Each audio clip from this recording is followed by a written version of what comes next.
That's convenient.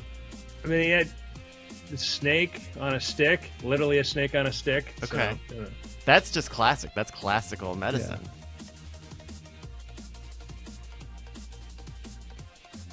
Welcome, everybody, to the actual Weird Things. This is actually going to be Weird Things now. So we hope. Well, yeah. That's not what that should look like.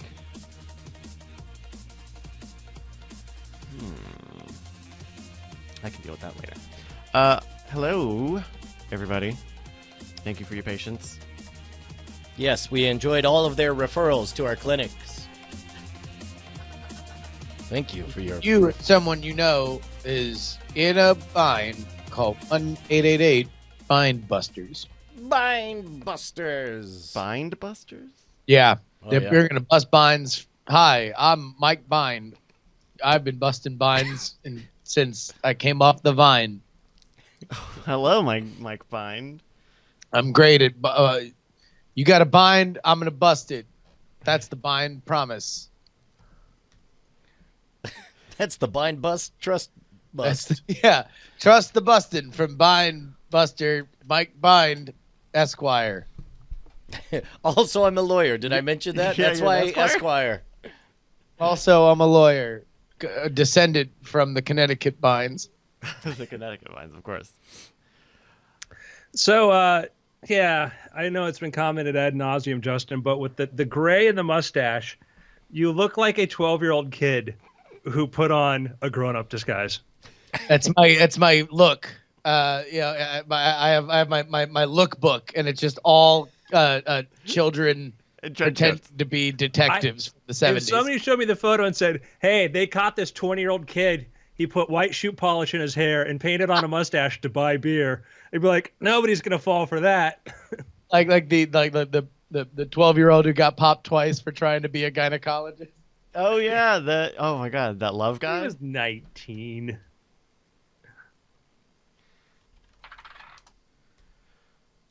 Alrighty. Yeah, that's one of those jobs, when you're 15, like, oh, that sounds, and then you're like, oh, no. Yeah. Hey, real quick, I'm gonna change. See how you got that glow from my hand? I'm gonna try to move this to a color palette so acceptable that it doesn't look like it's a computer monitor. So I'm reducing all the blue. How's that look? Okay. That's regular with true. Nailed it. All right. So if I go down here, what if I do this? Did you see Silicon Valley last night? Or is that too red? Did I see what? Silicon Valley last night? No, I'm way behind on that. Yeah. There's basically a scene that's almost exactly like this. Does that look good? So I can have that bright. Yeah, you look fine. Okay. It's an audio podcast, Brian. I know, but I just want it so that I can always have the monitor on and not feel bad. On this head of yours, so it made the set. Do you see it? Wow, how's that floating? That was amazing. Amazing. It's amazing. All right. Failure. You guys ready to start the show? Yeah, I am. Ever since Rick and Morty, right? You ready to start the show? Should we start the show, guys? By the way, we still have vMix freeze is a thing. What? No, this should not be happening. Gee, damn it. So that shouldn't be happening. Okay. Yeah, now I don't know why that's happening, but I cannot fix that right now. Dude, this is the first time the band's all back together. I know, yeah. How many has it been? Was it a month? Yeah, almost. We gotta give some massive Journey Quest this go round. Ooh, Journey Quest? What's Journey Quest? I blew my nose so hard I forgot what that is. Aww. All right. Well, let's do the show called Weird Things. Take it away, Andrew, in 3, 2. Welcome to Weird Things. I'm Andrew Main, joined by Brian Brushwood. Yeah, so I assume since I'm here, that must mean Justin's not around this week. That would be inconceivable. What? Wait, Justin Robert Young. Ah, I'm here. We're all here. Wait a minute. The three caballeros are back together, right? I'm sorry. I just had something come up. You guys are going to have to cover for me for the rest of the podcast. God, no. I don't care how many times you're moving across the country or you're becoming some whiskey sensei. We're not kids. We're not doing this show half-cocked anymore. Hold on. That's a good point. I should put on my my medallion. There we go. God. There we go. I'll just rack this. What medallion is that, Brian? What big? Brian just put on a medallion around his neck that's about the size of a trash can lid. Of what the is that, actual rapper Flava Flav, not of the oversized clocks he wore, but the actual rapper himself. No, last week there was a special opportunity to take a 2-day course. It was the hardest course. Oh my God, that whiskey sommelier course was hard. And I know Wait, nothing. say that agaga Whiskey sommelier course. You got an award for drinking whiskey. For successfully demonstrating book knowledge of how whiskey is made and distilled. Was there any whiskey consumed?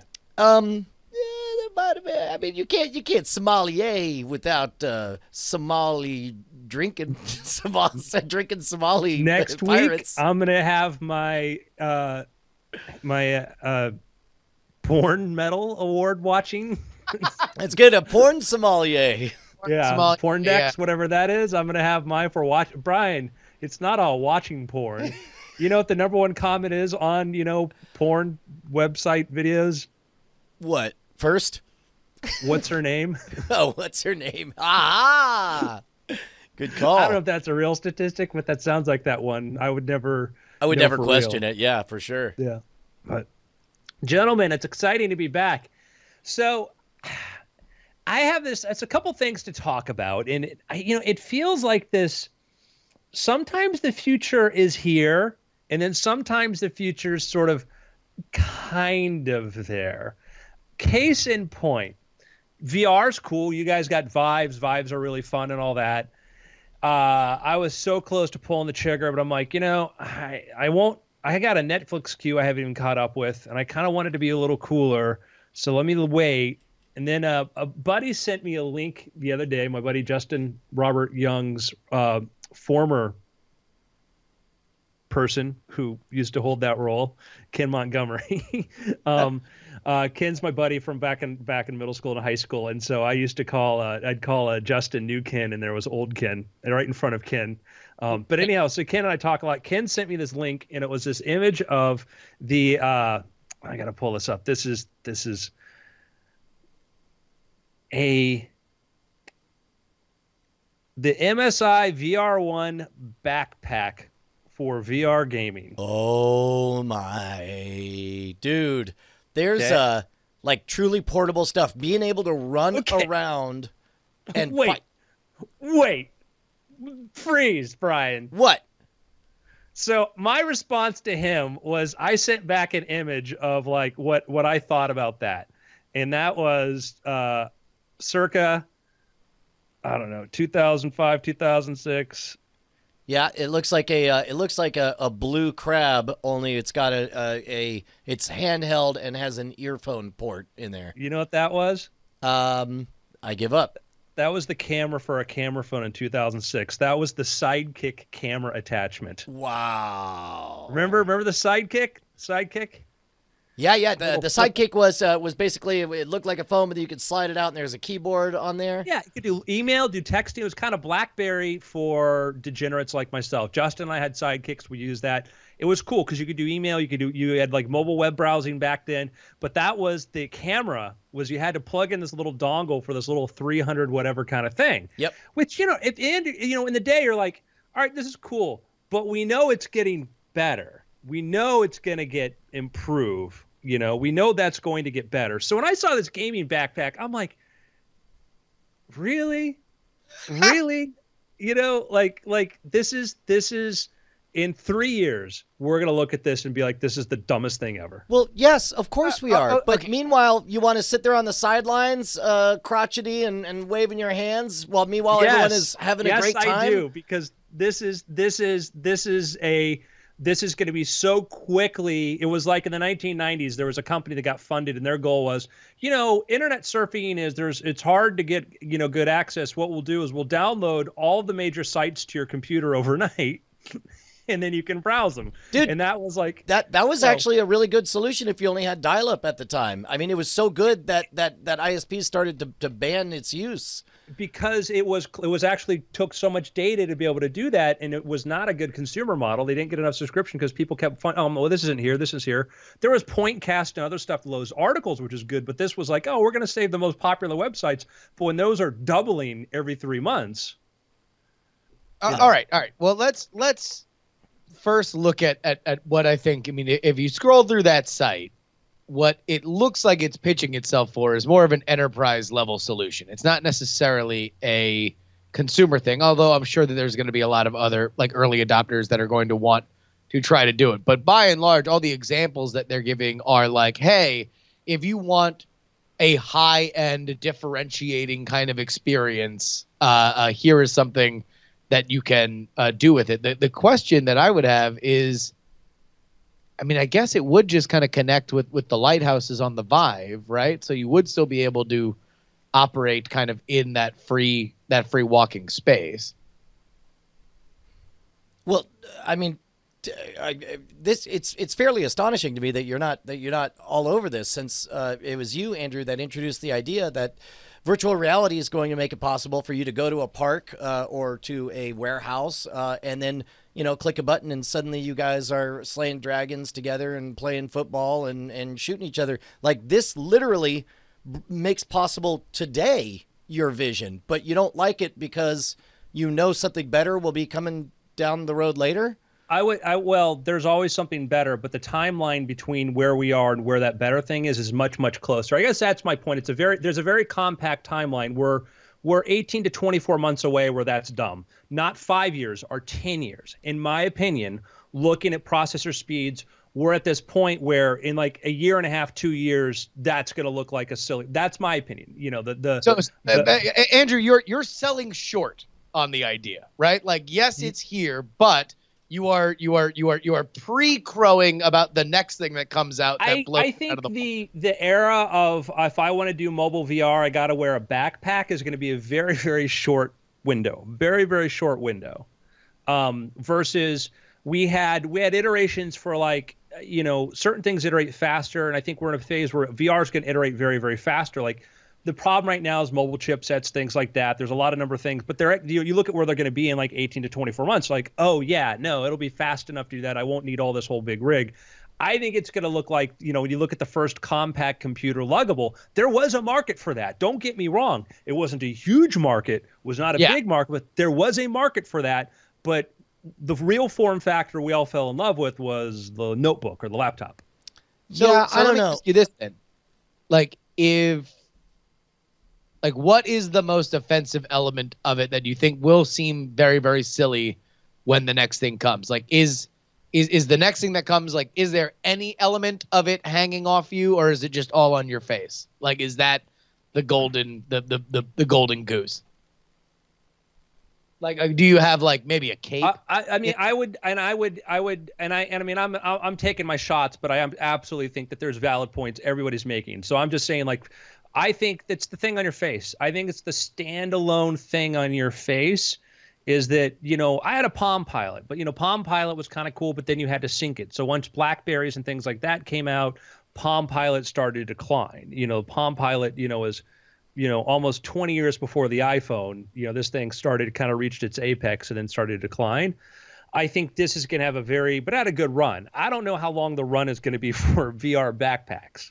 I think that you are looking at this, and forgive if I'm projecting the wrong thing, but it sounds to me like maybe you are projecting your individual consumer experience onto what this thing's for, which I don't believe that's what it's for. I think, keep in mind, I live just down the road from Blazer Tag, a financially solvent entertainment arena based on early 90s technology where the map never changes, the equipment is ancient, and you're still just shooting lasers at each other's chests. That company could easily spend, I don't know, say $100,000 outfit everyone with backpacks, and all of a sudden they can map. Every time they want to do a new game or a new set of rules, they pay a programmer $5,000 to $10,000, and they're able to skin everything. Then, and all of a sudden, you're wearing the same amount of gear as you are during laser tag, but all of a sudden, you have a massive influx of interest because for many people, this will be the first time they've ever experienced VR. And then on top of that, yes, in let's say 4 years, the backpacks are much, much smaller and more comfortable. I think you're over optimistic to think that there's anything like a Vive experience coming in 18 to 24 months. That's just a face thing only. I don't think that's possible. Certainly not with handheld lasers or triggers and all that stuff and room scalability of sufficient quality. I think this could be a good investment. There's a roadmap with the chipsets. I've looked at what Qualcomm, Intel, and all that, what they're putting on their deliverables are, and that's in the pipeline for things that the chipsets, what they say they're going to be able to do, and we're going to have the low latency and all that. That's been the last couple of years. There's been a lot more in trying to do VR. So, it's like, so I could say from on the technology roadmap, what they say is coming, and they've been pretty good at that. The chipset roadmaps, I would say, that's coming pretty quickly. And also because part of what they're able to do is that Vive and stuff has to compensate for the fact that, you're dealing with the connect, you're dealing with separate chipsets, et cetera, things like that were defined for different functions. Now we're getting into stuff that's specialized. You have Apple, which is also developing their own special AR and VR chipsets. It's doing their own hardware stuff, which there's only been a little bits and stuff about that. So I think that we're going to start getting the next generation of these things in 18, 24 months are going to be available. What applications they go into. Now, to your point about creating that VR kind of arcade experience, that could be cool. The question is you have a high capital cost. And if you're saying that, if you have a technology that, let's say 5 years time, even the consumer thing is going to be just as good or better, which is what killed the arcade. And one of the reasons the arcade sort of died. The other thing is you had some great things like Disney Quest, which was a fun experience, but they realized the cost of creating these specialized games and that technology was hard to recuperate when the consumer technology was iterating so much faster. Sure. Yeah, no, I don't know. I certainly don't. My gut reaction. By the way, but before somebody corrects us, there are virtual reality theme parks now. I think there's one in upstate New York. IMAX is trying that, whatnot. We'll see. Is that the internet? The internet cafe of the '90s, or is that going to be a viable thing? Yeah, and I guess if I was going to identify the difference, I mean, we both agree that something better is going to come. It just sounds like you agree that the something better is going to be so quick that people would be an idiot to invest in this. Whereas if you want it now and you like it, I think that's fine. I liked my Sidekick when I had it. And it did what I wanted to do. It was the best option for that. But it was such a very narrow window in which this is. I would not think anybody's. But I think that it's going to look. I think this window is very short. That is my thinking. I think it's going to be a very short window. Yeah, that's because when Andrew and I had the Sidekicks, it was super cool and it was really, really great. And then the day that the iPhone dropped, it was just like, wow, this is an obsolete piece of trash. And that's you would have to wonder at what point is there this huge step forward with VR, since there are so many massive players. I guess that's the other and correct me if I'm wrong, Andrew, but part of the reason why you would look at VR as a technological platform that would be on track for very, very, very accelerated growth is if you look at who's invested in it as a platform right now. And it's not only a lot of people with a lot of money, but also a lot of different elements of it. You have Facebook that's invested a lot in it. You have the mobile chipset people that are now developing it. You have Apple, who has developed their own proprietary chips that are very interested in moving forward with it. So it seems like there is just a lot of propellant for things to go fast. Yeah, would that be correct? Yeah, the biggest deciding factor in anything is where the chipsets and your power consumption comes from. That's why you could not have had an iPad with the same functionality the first iPad had a year before. It was just there was no consumer chipset that would do that. The power consumption wasn't there, and it's not like Apple was like, "Hey, now we got this great idea." Like Microsoft had done tablet stuff and found some niches for tablets, but it wasn't mainstream because of certain limitations. Once that became possible, that's why all of a sudden there was this rush. It wasn't like Apple didn't invent the iPad, didn't invent the tablet, not at all. Apple just sort of timed themselves for when, hey, this is going to get cheaper. Google with Android, once those mobile chipsets became so much more powerful, you can pick up an Android phone, which is super capable for, under $100. It's amazing what that will do now. And we saw a very, very fast iteration with that. And so I think the backpacks are a short-term solution. If you got to have it, you sort of got to need it. But I think for the wide-scale consumer thing, and I think in 2 years or so, it's going to look nothing like that. Oh, I think certainly at the very least, it's going to be a far smaller footprint, and even if it's something that is a little bit less obtrusive. But I'll tell you what, before we get into our Patreon plug, let me see if I can challenge you here, Andrew. If you were to imagine something that those backpacks would be good for, like something that you could set up and say, all right, this maybe, and you correctly identified, like you don't want to build an arcade right before these home consoles drop and totally eat your lunch. Like, is there some kind of maybe high-end pop-up experience that you could think of that those backpacks would be cool for? Well, I mean, one of the ways that they use sort of the bigger hardware now, like when my brother does SWAT team training, they go into a building, the ballroom, whatever, and they have a company or some place that goes in there and they put in all the room sensing stuff and they put them on the hardware and all that. And they practice different scenarios in VR. Of course, he described this to me and I'm like, dude, like that's like you're using a system. It's like software's like 6 years old. That's why you're having these latency issues and stuff. And that's a problem because they have this capital cost that was, you could buy consumer stuff that's so much better than what they have now, but because of the time frame and they're doing government contracts, they're fine. I would say that's certainly a thing where if you need to be mobile and need able to do this sort of stuff, which can be you're doing training, things like that. And I do think that I absolutely think there are applications like, the compact, remember the compact luggable, the first quote computer. There were people that needed this. There were people that, you paid so much for a computer, and to be able to take a computer from your home to your office was important for some people. And if they could afford, and they didn't, having two of them, was a ridiculous expenditure. So even though this thing was stupid big, the first Mac, was probably roughly about the same sort of size, had the handle that sort of, you could do that. And it had a little carrying case that looked like a cooler bag. You could bring that around with. That worked for certain people. For most of us, we just want this thing. We ask, like, why is it, this was supposed to be kind of a big period for VR, but sales and all that haven't been what some more optimistic projections have been. And I think the biggest problem is that outside of people who are into gaming and like to deal with gaming hardware and peripherals and stuff like that, most of us, it's like, okay, I got to connect a cable here. I got to set this up here. I got to do that.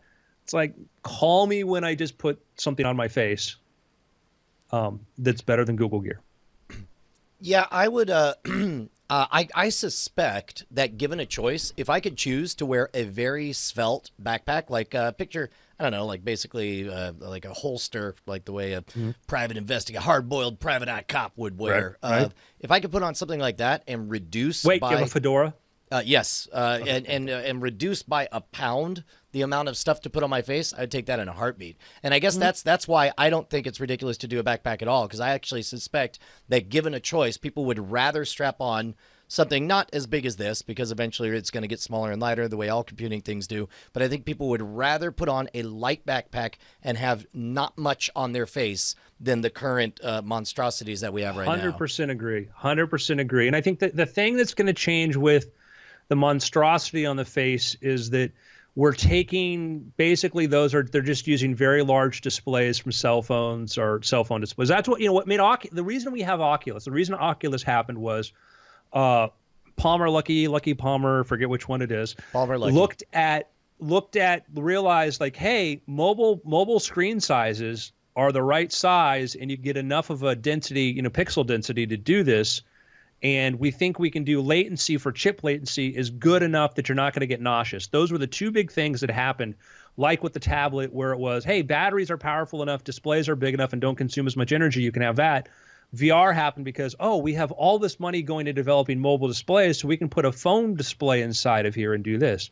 Now we're getting, you talk about, there was this, there were all these sort of edge cases of like super thin displays, flexible displays before that was harder to find a market because the battery consumed far much more space and, volume or weight than the display did. Now we're developing super thin displays, so you can start thinking about putting those in there. But of course, all that's going to be moot after whatever you have to say, and then our Patreon plug. Well, I'll tell you what. How about we just get into the Patreon plug? It's not a plug, ladies and gentlemen. It's a notification, and it is a gigantic thank you for everybody who has gone over to patreon.com/weirdthings. Man, Brian, do you have this thing where we do so many shows that have Patreons, and we recorded all the videos at different times that like it just feels like at a certain point that we're like, man, we just. Life changes. Get older. We're older. We're constantly older. You see a picture from yourself yesterday and you're like, who's that strapping young lad? And then you look in the mirror and you're like, oh, Christ, who's this gargoyle? Well, it's also like different clothes and different facial hair. I guess maybe I'm the one with the different facial hair, but it's a weird look, man. Anyway, thank you. Except for Andrew. Andrew is exact same eternal. Since he was 11. Well, I've been dealing with I have a weird skin thing with my in and out eyebrows. That's been the biggest thing. Is well, now I hadn't noticed before, but I will now. Oh, now you will not unsee it. Well, everybody head on over to patreon.com/weirdthings. Thank you to everybody who has continued to support this show. Over 400 people, folks. We are having a great time over there, and if you're interested, apparently there is we might have some cool things coming in very, very quickly to the Patreon. So a bit of upheaval. So I gotta show you a funny thing. Speaking of changing over time, so this was hot off Amber Heard's Instagram. Is hold on, the beautiful Amber Heard is there. She is, red lipstick. There's some gentleman next to her with red lipstick marks on his face. Yes. Recognize? Is that a magician I should recognize? Yeah, he's quite. a magician of sorts, Brian. He is the CEO of the Boring Company. Oh shoot! Yeah, is that Elon Musk? That's Elon Musk, right? He definitely looks like he's about to ask me to pick a card. But he's got his rugged jawline, good hair, all that. Let me tell you talk about what time changes. This is one of my favorite pictures ever. Oh my gosh! Wow! It's Elon Musk and Peter Thiel doing like one of the first PayPal promo pictures. Musk. I'm gonna guess Musk had a little bit of work done upstairs. It looks like either that or he's discovered stem cells to actually make himself physically younger. I think there might be a little bit of that restoration surgery. Which, right? by the way, I've had friends who've done that. They take a little bit of the hair off the sides and they stuff it up top. You just go in like once a year for a recharge, and it works like a charm. And a friend of mine who was definitely balding, he was just like, what did it for him was every time he'd ask if somebody knew who Michael Lamar was, they would say like, oh yeah, is he the bald guy? And he realized like, here's Michael Lamar, world champion magician, master teacher, Gold Cups award winner, and he's just known for being bald. He's like, I can't do that. And so he did it, and it looks great. You would never know. Is the friend Michael Lamar? No. I made, my dad is bald, my brother's bald. When I was in like my early 20s, I said, you know what? I got a genetic lottery I'm about to hit. We'll find out where it's going to go. And my rule was, I told myself, because I had a friend that was like going through it, balding, and he's like, I don't know if I should do this. He felt like self-conscious about doing Rogaine. I'm like, dude, like, do it. Don't have, there's nothing wrong if you want to do it. And I said, like, listen, like, I've already told myself I would do it if I needed it. I'm like, I already told myself, thankfully didn't need it, but because it was not going to be this, oh, am I a pretender, whatever. Like, nope. I lucked out there. Okay, so it is the weirdest thing. Nobody, and I'm probably pinching this from something I heard somewhere else, but it is odd to me that nobody Nobody accuses you of being a faker or a fraudster for wearing colored contact lenses, or for even wearing contact lenses. Oh, what are you acting like you don't have glasses? What are you acting like your eyes are perfect? They're not perfect. You're a faker. Colored contacts are a little bit weird, but go ahead. Okay, but the point And is, it's like, wait a minute, was there something that couldn't be judged? I don't think so.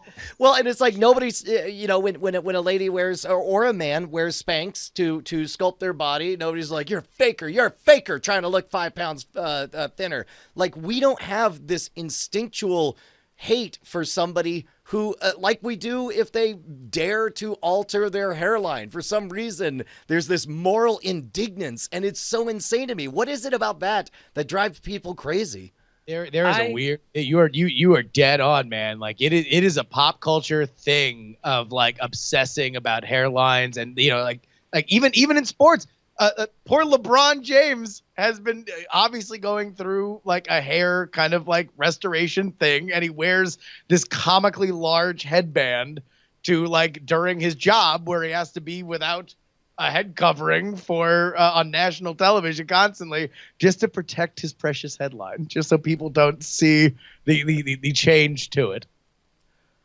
Yeah. I hear you, and I think it's funny. We'll praise people for genetic attributes they had absolutely nothing to do with acquiring, and then we'll criticize people for taking steps or whatever, something that makes them give them confidence or makes them feel better or whatever. So, I would criticize the Spanx thing if it came up on a date. Well, not if you were ones. planning to get laid that night. Are you kidding me? I meant the ones that I wear. Oh, I see. Yeah, I think it's sort of a funny thing, but I think we can do amazing things though. Certainly hair growth, restoration, whatever like that. I know of at least one or two celebrities that were never publicly known for being bald, but were absolutely, and now they've got like amazing kind of like oh wow, that's amazing. So the technology's there, but I think I was going to say the thing about the future of where we're going with the VR and all that, I think is one where I think we kind of all sort of probably agree with, is probably the neural lace, which got some more attention again because Elon Musk's company, which is working on trying to develop a neural lace, has become a little more public in what their efforts are. And the neural lace, for those who aren't familiar with, is basically kind of like a mesh sort of thing that would go over your brain, would be implanted maybe surgically or maybe from some other sort of form of nanotechnology, whatever, a little bit ways out there, but would allow you to directly interface with stuff. We've talked about this in other podcasts, so I think that's probably the future. Agreed? Yeah, I mean, at some point down the road, it's pretty. Everything we've seen about the effects of neural lace have been output only, right? We've not seen any experiments of input with the neural lace, right? Well, I mean, I don't know that we've really developed a specific one, or what. I don't know what qualifies for one, because we've done some implants and we've been able to stimulate like optical sensors and stuff and taste buds and things like that. So we have been able to do some forms of input to there. But, and I think it's one of these things where it's a problem of just acquiring the data. What does this nerve do? How do you do this? How do you do that? And so there are certain forms of stimulation. It's very, very crude to do that. But I guess the reason this is a very future forward episode, because I was going to get into like things that we look at now. I think the neural lace kind of thing eventually, and again, I think that'll be more acceptable when it feels extremely non-intrusive too, which, how you're able to do that, I don't know. But I can see a point where that becomes a thing like a cell phone or TV, It's like, yeah, we've always had this ability, not always, but it just, you pick up your phone right now, whether it's Google or Android, and you're like, yeah, hard to remember there was a time when this wasn't always in my pocket. What was life like?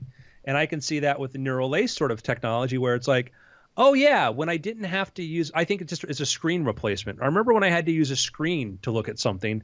Now I just tell myself to think of it and it appears before me.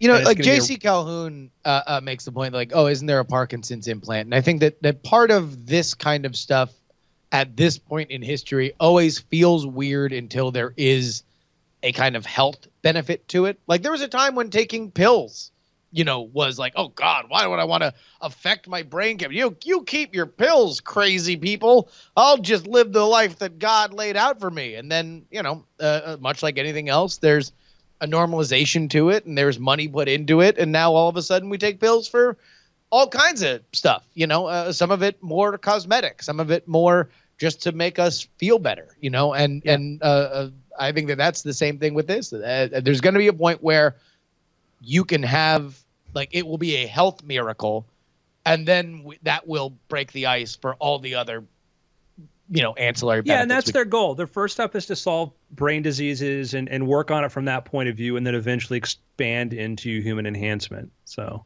I had LASIK surgery, 15 years ago, and I remember at the time, like, you're going to let them aim lasers at your eyeballs. It was like the most important part of your entire, anatomy, except for, pretty much. Point is, you're going to let them aim lasers at your eyeballs. You're going to do that kind of thing. And then now you do it, and it became, and there's some, some people have had misfortune experiences over, but overall it's been life-changing kind of thing. Has yours held up over the years? Because both my parents got it done, and it eventually didn't hold. I hear about that you get a good 5 to 7 years, and then oftentimes it fatigues. But yours is still holding up? Yeah, I mean, it depends what point in life you have it. As you get into your 40s, your ability for your eyes to focus changes because, like, I think the corneas start to harden a bit, and then the muscles change. And so that's a thing that that has difference to do with the shape of the lens as much as how the eye itself functions. So, my vision is, when I got it done, it was 2015, and I haven't noticed. The only time I ever noticed an impairment, I think a lot of people, if they spend too much time staring at screens, you change your eyes to only focus like 20 inches, 40 inches, 20, 30 inches in front of you. And that's problematic. That's why it's really important to sort of change those things up periodically. But yeah, when I got it, I was told when I got 15, 17 years ago, they're like, told me like, yeah, when you hit your 40s, you're going to probably need reading glasses. Like, that's a normal sort of thing. For most people, but haven't needed it. So we'll see. Yeah, there's actually a technique now that can train you to actually read without reading glasses. It just helps your brain sort of recognize kind of like fuzzier text and stuff. Oh, wow. That's cool. Yeah. It's very, very interesting. But speaking of future, so this week or coming up in the next week or so, this month, at some point in the future, but not too distant, there is a conference being held by the America's most beloved and non-controversial company, Uber. They're going to have their flying car event in Texas, of all places. What? On Tuesday, Uber will kick off its very first Elevate Summit, a 3-day conference in Dallas on vertical takeoff and landing aircraft, more commonly known as flying cars. So, that's a thing. Also balloons. Also free hot dogs. Also, you can put Travis Kalanick in a dunk tank. Like, literally anything to make you think about Uber in a way that doesn't make you want to throw something. Man, it really is weird. But also, I have not watched all this yet. I only watched a little bit. Today, we got the first footage of Larry Page's flying car. Wait, what? I have not seen any of this. All right, we go now live to the internet where Newsy, Justin Robert Young, is set to describe to you the stunning visuals he's seeing on the internet. We're connecting now by heliograph. Please hold. There we go. Okay, here we go. Take it away, Justin Robert Young. Thanks, Brian. We are here to see the... Oh, my God. It's like the Green Goblin, but like the Russian version. It is. So, it's on a lake. It's effectively like like a Green Goblin is definitely a good way to kind of give the visual frame of reference. It's surrounded by netting and has 2 pontoons at the bottom of it. It looks like a spider web with pontoons. Yeah. So it's a huge quadcopter, right? Or a hexcopter. Yeah. Hexcopter. It looks like a hexcopter on pontoons. I think it has 8 propellers. Oh, is it? I believe so. Octocopter. Yeah. Octocopter. Doc Octocopter. That's kind of amazing. And is that just run on batteries or? Unicorn tears. Yeah, battery powered. So how long do you think you can keep that thing in the air? Like 7 minutes? The time on these things is actually improving. So, trying to figure out what That the really is. That's just a full-on flying thingamajig, and I'm sure there's restrictions. Do you think it's computer restricted to how high it can go? altitude. Possibly. It doesn't look like it's doing ground effect. Ground effect is Ground effect would require that there be wings, right? No, you can get kind of ground effect just between the wash of the rotors and whatever's below you. Huh. But no, I don't think that's ground effect though. But just to clarify. And also, supposedly, this video that we're seeing says it's meant to be flown over water. Yeah. Because it's got like crashing. the watercraft sort of. Can I tell you guys something astonishing? I've lost my excitement for flying cars. I'm much more interested in self-driving 10 cars. years from now, Justin and I are going to fly by as you're walking along and just honk our air car horn and flip you off. Well, no. I mean this in the more theoretical way. If I was king of human collective intelligences and I were to set it to fix a task, I would rather have flying cars 2 years from now. I'm sorry, self-driving cars 2 years from now than flying cars 5 years from now or whatever. The beautiful thing is, Brian, we get both. Yes, and that is the beautiful thing. But there was a time when it was so obvious to me that self-driving cars was a pipe dream and that flying cars we could actually do. But here we are 20 years of still, I'll bet you right now, if I bet you go to Mahler.com, a site I first found in 1997, I bet they're still touting the up-and-coming Sky car. Hold on. Wait. So just Bryce, did you delete that graphic that you had up there? So scroll up a little bit. So this is their pitch, right? That if you go from the marine, not Mahler, the pipe dream company. Yeah, no. This is I don't know who this. This is from Uber's white paper on the Elevate Summit. It's how you would go from San Francisco to San Jose using different Uber options like Uber X and Uber Pool. What it would cost for a VTOL between the two things now and near and long-term pricing. They're saying that compared to an Uber X with transit, which would be $31, a long-term price for a VTOL transport would be about $20. And it would so there's a specific kind of situation because you're going through like 2 or 3 different very specific kind of choke points when it comes to traffic to go from that point in San Francisco down to San Jose. But, their pitch is, hey, look, it's 43 miles in 15 minutes. How would you not want to do that?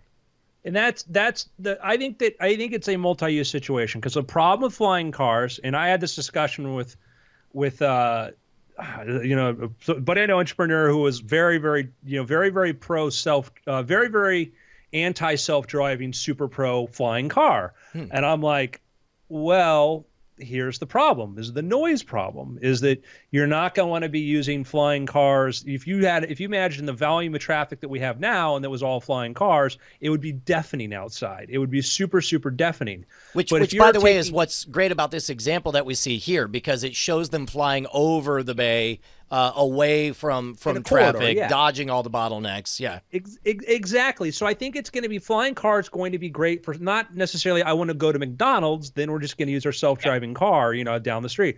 If it's like I need to get to LAX airport or I want to get through some places, think of it this way. The problem with self-driving cars is they're wonderful technology in theory. Okay, wonderful technology. The network limitation, the limitation on their utility comes down to how many cars can we put down a highway, how many cars can we put down a road, and self-driving will improve that if we have a lot more autonomous cars there and we're able to do that. But there is a pipeline problem. Flying cars is great because you can say, okay, we can have a corridor we can say, here's a flight corridor between these two destinations. You got to fly through here. You can keep stacking them higher and higher on top of each other. You don't have to build roads. You just say, it's kind of like Back to the Future, where they had the air highways, which sounds kind of silly. And it's like, why? You can go anywhere in the air. Like, no, you're going to want to direct that traffic too. But that would be a solution. One solution for that is flight corridors for this. Sure. Well, and flight corridors, I mean, we actually kind of have that in that there are certain north-south altitudes, Yes. certain east-west ones. And But this would be much lower altitude ones. sure, of course. But so this would be more. Think of flying cars as the commoditization of helicopters, right? Correct. Like now, like the way that, oh, it's easier to get from, let's say, Manhattan to Long Island in a helicopter than it is for the super rich than it is to drive on the Long Island Expressway.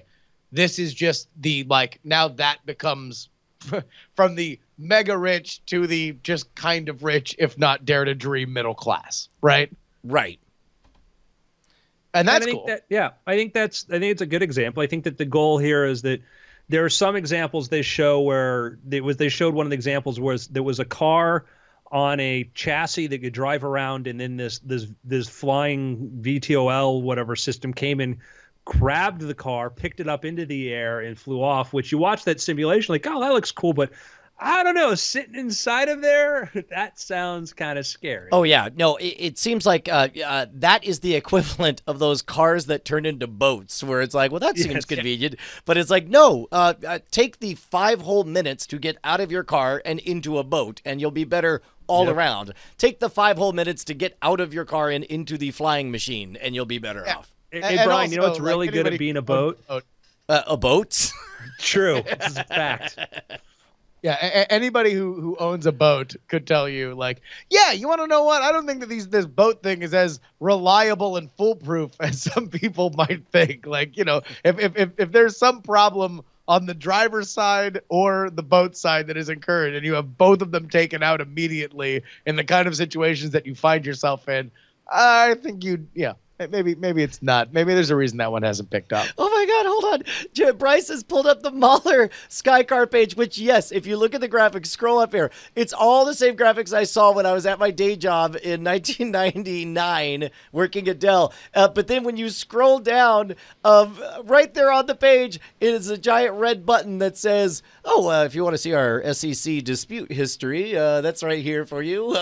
We're totally legit. Well, that's an example of a technology. The problem is that they were really, really set on still using conventional turbines and rotorcraft to try to do a problem. There was a very problematic solution for that with electricity and batteries. It's like, it's probably, these are, you're going to get smaller motors, higher efficiency. And so it was like, yeah, flying cars are cool. That's not the way to make one, in my opinion. Yeah. In the SEC's opinion. Yeah. When you click on the SEC dispute thing, the title of the document is Our Side of the Story. And it's like, oof, that's not great. Andrew and I are compiling a list of sentences that when you say it, you've already lost the argument. We'll go throw that one on the bonfire. Our side yes, to the Holocaust SEC's. happened. Yeah.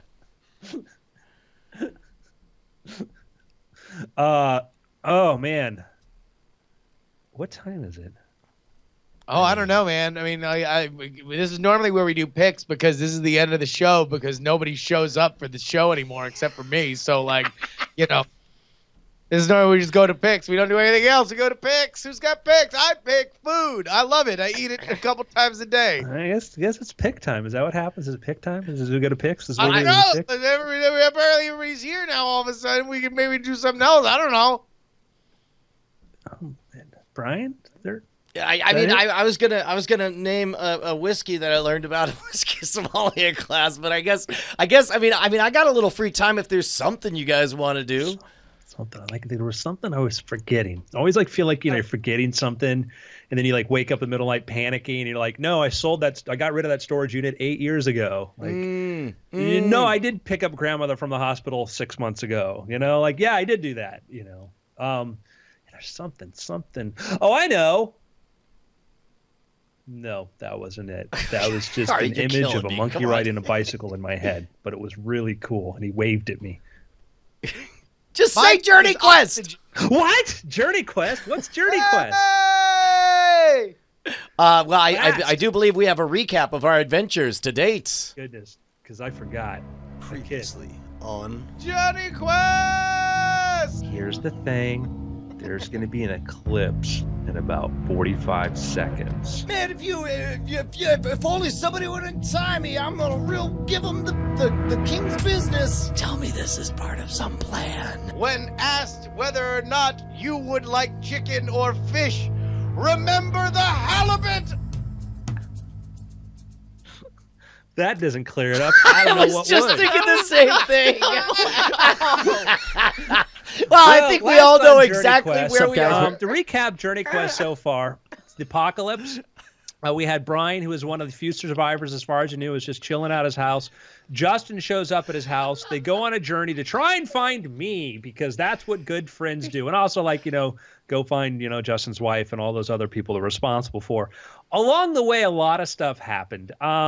We had biker gangs of girl engineers. We had Mad Max type scenarios. We had secret labs, bunkers situations. And then we had a time travel experiment in which apparently these guys got transferred back to the Middle Ages, and using their superior knowledge of technology and tactics, they ended up on the chopping block moments before having their heads about to be separated from their bodies. They did a daring escape, only to find out it was just a cruel, cruel trick to raise their expectations. Yeah. So, it's controversial with the fans. Where are we right now? You're on the chopping block with the axe about to come down. What do I have in my inventory? We have in your inventory soiled pants. Okay. You guys smell really bad because you crawled through a sewer. Yep. In the latrine while people were using it. It was really disgusting. How many folks are around us? There's a lot. You're not getting away. You're planning this thing, and all of a sudden you hear the sound of the axeman raising his axe. Sure. And you hear, cut. All right, sound of this thickening, sick, just gross sounding and chop and a snap and a thud. Justin? That's Journey Quest, ladies and gentlemen. Thank you so much. That was There's no response from Justin. No, I'm here. Am I dead? I'm not dead. Are you? Okay, I'm sorry. I'm not dead. Then. I open my eyes and look You got a bag around. over your head. What? Oh, but they pulled the bag off your head. Okay. Yeah. What do we see? You look over, and there's this gashing neck just spurting blood all over people in the crowd. It's gross. It's just pumping out blood. And there's Justin's head just looking back at you. What? You cut off Justin's head? I didn't. The axe guy cut it off. But I'm not dead. You're the version of not dead where you're dead. I scream, Justin! Oh, and then all of a sudden the axe comes down on you. Oh, and then I say, and then darkness. Oh, darkness. It's just dark. It's just dark. Then all of a sudden you feel like you're opening up your eyes. Yeah. And it's a white void. It's a white void. Am I alone? Is this a late season Sopranos episode? You look over. I never got that far. You look over, and there's Justin, and you're both dressed in white. Oh, you look great, Justin. Yeah, you look tan and healthy. You look clean shaven. And well read. Endless white void. There the two of you are. Hey. So I guess. Wait, we just ask for guns like in the Matrix? That's exactly what I was gonna do. In fact, I say that. I say we need guns, lots of them. It's nothing. Still just in the white void. Okay. All right. You try, Justin. Well, we need kung fu, and then I do some kung fu. Do I know how to do it any better? Well, I however he does it, I humor him and say, "That was pretty good, man. That was pretty good." Yeah, it's no Crouching Tiger. It occurs to me that we might be being broadcast as an elaborate prank. So I wink at Justin to indicate we might be being broadcast. Wink. Well, if we're not in the Matrix, we're I mean, is this our pathway to heaven? Should we be walking toward all right, St. Peter's pearly gates? No. Here we go. I shake my hands and I try to clear my thoughts. I'm like, look, here's what we know. We are conscious and we're seeing stuff around. Now, let's go back to the beginning. Do you think it was really possible that crazy German Nazi scientist actually had a time machine? Because, on Weird Things, we talked about time machines and how it's not possible. What if he put us in a simulation? Because we never really found out where we were or when. And if we're in a simulation, we could still be inside a holodeck, still held prisoner by that crazy Nazi scientist. We also do know that they didn't really have the technology that they proposed that they had before, because they were just keeping all the food there. So there is a lot of smoke and mirrors. And if we were put into some kind of virtual reality, I check to see if I'm wearing a backpack. Oddly enough, you reach back and you feel something on your back. Oh, Justin, turn around. And I feel his back. What I think is just his robed back. What do I feel? Oh, it's a mole. It's cancer. Sorry, never mind. Okay, all right. No. But Brian, he turns around and you feel his back, and like you're looking at his normal back, but you feel like a backpack on him. Oh my gosh! I was like, I check my back. Actually, I'm coy about it. I'm like, oh, Justin, I've got this itch on my back, because in case somebody's watching, I don't want them to know. I'm like, there's an itch on my back. It's right here at the small of my back. Would you just be a dear? Would you? I immediately go to reach to Brian, but I creepily linger my hands at the small of his back just to check. I'm just being thorough, I just want to double check and make sure that it's cool. I calculate how many days it's been since both of us have lost our wives. Hey, listen, you've lost your wife, Mo. All right. I'm holding out hope. But now Justin's face starts to melt, and you realize it's not really a backpack. You're just hallucinating and slowly going mad. Oh. Yeah. Well, that's unfortunate. I scream out to the darkness, I live, universe! Brian Brushwood existed! Flash of light. All of a sudden, you're back inside of the oven/time machine. Whoa! Justin! What the hell? I think I was on to something. The scientist is pressing his face up against the glass. He's yelling at something. He's yelling something at you. It sounds like something. Temporal vortex. Well, we go over and we knock on the window back at him like he's a fish that we're trying to disturb into doing something interesting. It sounds like we're going to need to find some Tampa corn nuts. Tampa corn nuts. Those are the best kinds of corn nuts. The jalapeno spice corn nuts. Huge electrocution. Huge electrocution. Huge shock, whatever kind of thing. Right? You're stunned, and now you're back inside the chamber.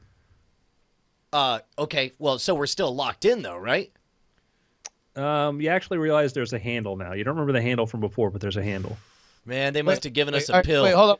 Wait, so we're in the all-white room, or we're back in the bunker? We're in the giant easy bake oven. I grab that handle. I don't even bother to recap it for Justin. Oven machine. I grab that handle. I kick open the door, and I jump in saying, "Hi-ya! What Nazis wants it to the face?" And then I jump back out and say, "I'm gonna go ham, Goebbels." But I don't mean like we're on the same team. I mean that I'm going to get your ass, Goebbels. That's my whole catchphrase. So you pop out there. There's nobody there. In fact, you notice it's a different room than before. Hey, wait, what? Oh. This is a different room than before. Well, he did shout temporal vortex. You know what? I wonder if we did get sent into the past, but we messed up enough stuff that it caused a temporal vortex, and we're in a slightly different timeline now. There's only one way to find out. Turn on this television. Is Seinfeld still on the air? No TV. It's just an empty room, except for there's a staircase, old concrete staircase leading up. Okay. Well, I'm embarrassed for suggesting the Seinfeld thing, so I start doing the Seinfeld theme as we walk over to the stairs. Yeah. I walk up the stairs and then lean over to Brian and just say, "Well, we should go discover whether or not we're alive." Yada yada yada. There's a doorway. Go through the door, and you're in sort of just this another sort of bunker type area. Okay. There's a man leaning over a desk, but you see it from the back. Does he appear to be an old man? Is he in uniform? I mean, all you see from the back is maybe he's wearing a suit or something like that. He holds up one finger, telling you to wait, as he's going over some documents. I significantly I scream, "You listen here, Goebbels. I'm sick of your crap. I'm going to give you a good I foot slap to the a mouth." hand over his mouth, and I say, "Find a weapon." And I scan the room. Well, you see a gun. You see a gun sitting on the desk next to the guy. By him, huh? Yeah. Is there like an axe, like an emergency fire? But remember, he fighters? casually just held up a finger telling you to wait one moment. I'm not moving. I'm just planning, right? I'm just saying, like, it's not like he feels there's a sense of urgency. Okay. And he continue- gestures, and you notice there's a nice leather chairs, 2 leather chairs there. Gestures there, and there's like a table there with some pastries. All right. I'm gonna go. I sit down because I'm actually feeling a bit peckish. All right, I break open the croissants to see if any of them have jelly in it because I don't like the jelly ones. But when I find one without any jelly in it, I start eating that croissant. I eat the croissants that Brian's breaking open because Jesus, like, come on, like we don't want to be rude. Well, no, Brian's being really weird and picky. Halfway with my mouth full, I'm like, "Do you have any Crystal Light? It's kind of just dry." I don't see any Crystal Light though. There's no Crystal Light. There's no Crystal Light. Okay. A woman walks into the room. Okay. Woman walks in the room dressed looks kind of like an old fashioned dress, whatever. She walks in, she looks at you guys, just sort of gives you sort of a faint little nod, walks over, sets a folder down on the guy's desk, and then walks out. All right. Wait, hold on. I look at the hemline of the skirt as a clue as to what decade we may or may not be in. Sure, that's why you do it. I immediately look at the top of her dress to see what decade we're in. I examine closely her hindquarters to see if Spanx have been invented yet. I immediately linger on her feet just because I'm a perv.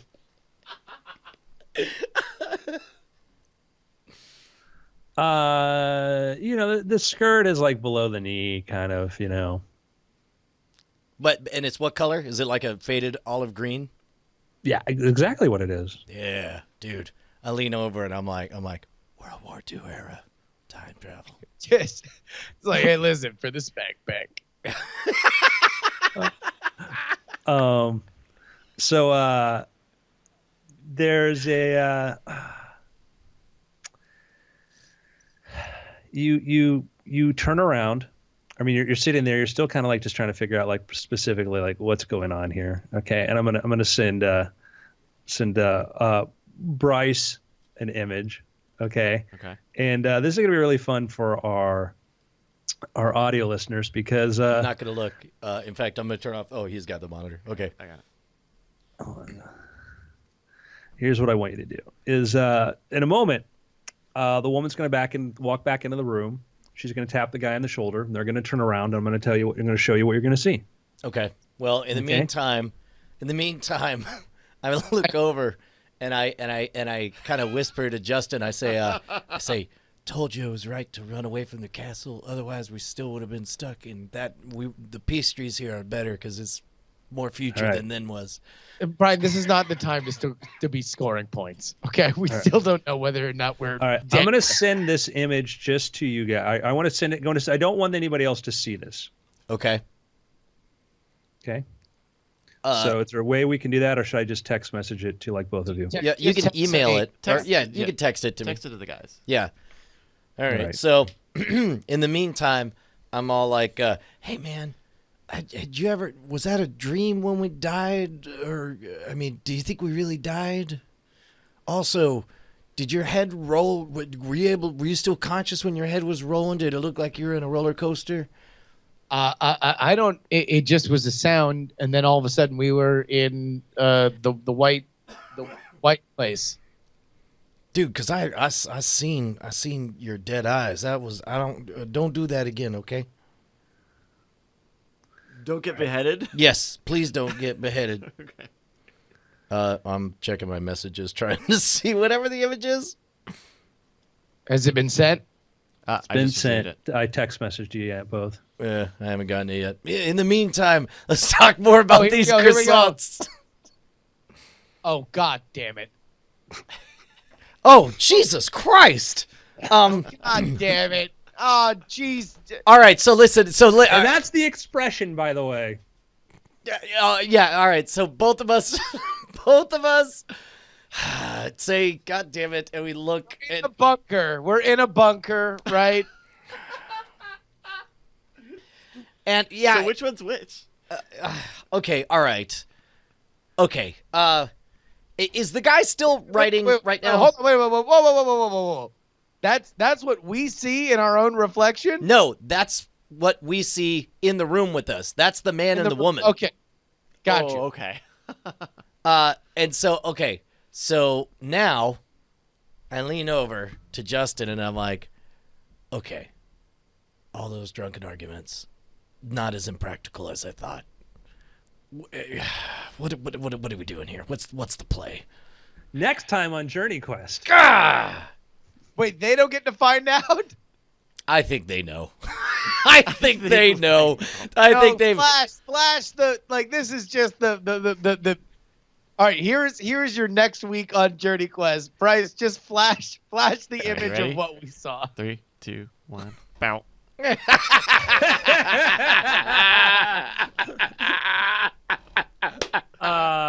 what you thought our it would be. clue for our the happy homeowners of Eagle's Nest.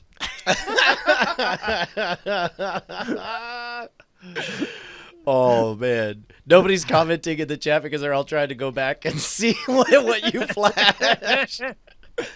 Yeah, it's pretty much what you expect. Next time on Journey Quest. Let's do some picks, guys. Heck yeah. Hold on, I had a pick, but I've forgotten it. Hey, I got a pick. Yeah, good.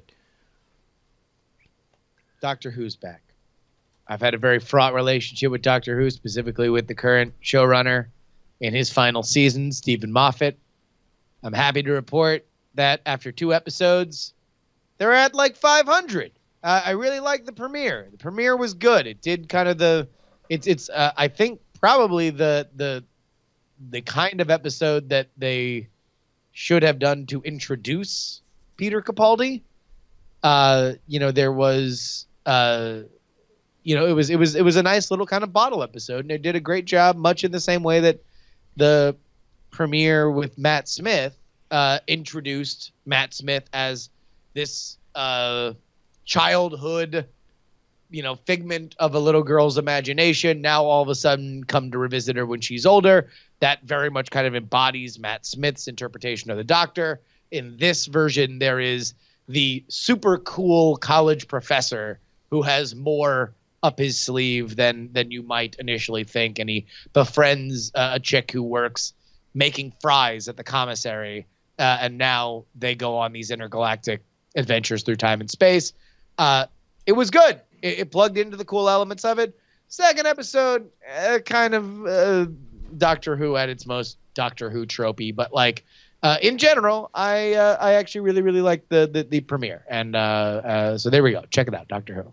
Dude, I'm going to pick the return of a show that I found very laborious and challenging at first, but have come to absolutely adore in all of its, I'll say absurdist, but yet believable insanity. It's The Leftovers. The first season was very tough to get through. It's largely character-driven. You're watching process and you don't know why. Second season just picks it right up with a story that makes sense. It ends super, super strong. And the third season begins moving things forward in new, insane, and increasingly crazy ways. I'm enjoying it very, very much. And it's got Christopher Eccleston, the Doctor. I'm glad you enjoyed it. That was a show I'm like, I'm not going to get into it because I don't think I have a resolution. I won't be happy. So, well, we still don't know about the resolution, but I'll say even if you just watch, if you're just going to watch one thing, jump in the second season. I think you'll be fine. But I'm digging a lot. It did seem to have a huge critical, the first season was fairly roundly criticized, and the second season seemed to be fairly well praised. Yeah. My pick is a cool little app that I used couple times now, where it's Apple's Clips. Have you tried this? No. I have. I screwed up with it the first time, and I taught Dan Benjamin's child to curse. Yeah, so what it is Clips lets you create super, super easy sort of like record like quick moments, whatever, but it's got a lot of cool features in there. So let me open up Clips right now, and I'm going to use Clips. It has this, if you want to record a video, you have a button that says hold to record. So as long as you're holding the button, it records. So it's streamlining. You can see my background there. So I'm making a recording right now, but I actually don't want that. So let me delete that. It's one of these things where it takes a little moment to figure out what it does. But I'll show you like my favorite feature with it is I'm going to do this record. As I speak, what happens is it's taking my words and it's turning them into text on the screen, and it's pretty accurate, which is pretty cool. Wow. So what's the purpose of this? It makes it into what, a video file that's easy to share?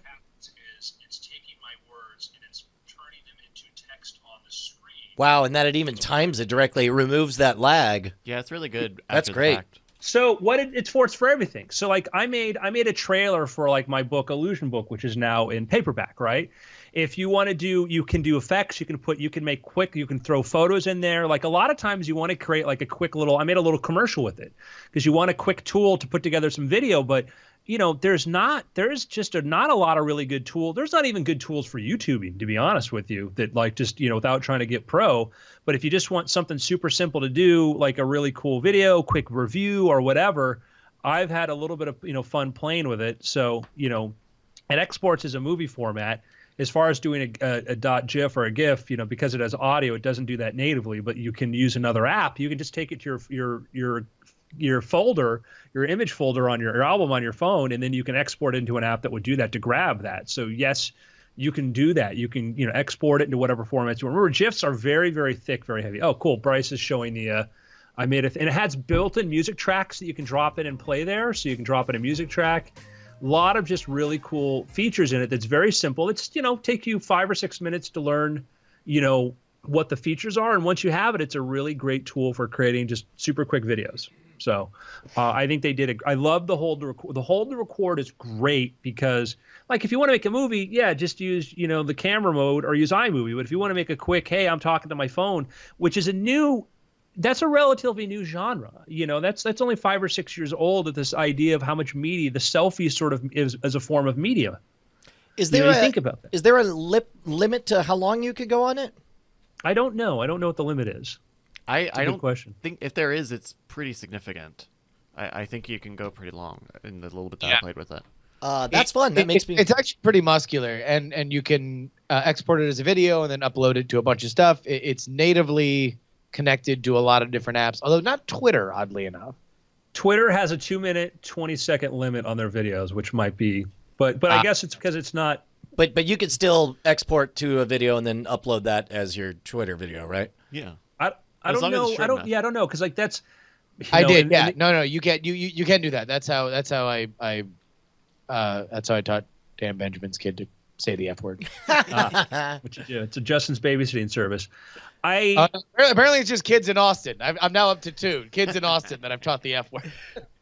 What I like about this is certain things succeed once you change the paradigm in which we look at them and we understand that. Right.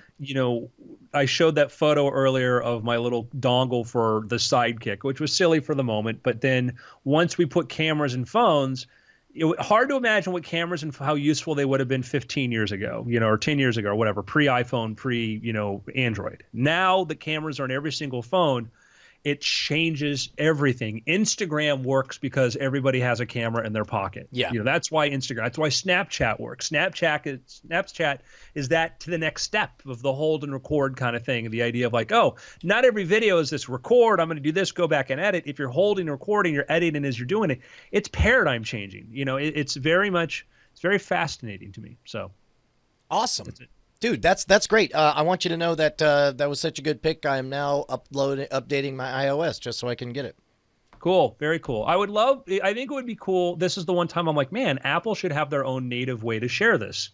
Their own sort of, network of like they could have created, where they've tried to create social networks before where you're like, hey, do you really need to have your own social network for this? Here's a situation where I'm like, no, I think this would actually be kind of a cool thing just to have like a place to store them. Well, I think they're figuring out that group chat has organically evolved into that space. That is their social network. They made their social network. It's called Messages, and they should continue to make that more and more muscular. And obviously they've got their own way, ways of looking at things. But I would not mind if it even left 2 other platforms and you got at least base, some of the base functionality of Messages on, at least my laptop and my desktop. Like the fact that that my chat on my desktop and my that doesn't have the same animations and cool kind of stuff that I can do on my phone is kind of frustrating. Yeah. But I guess my point is that those aren't public facing networks.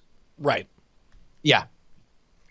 So, that's my, like, hey, here's a video I'm going to send to my 3 friends. But if I wanted to put something, share it to the wider platform of the world, I still need to upload it onto YouTube or somewhere else. Where if Apple had their own native upload here's a public link to share thing. Yep.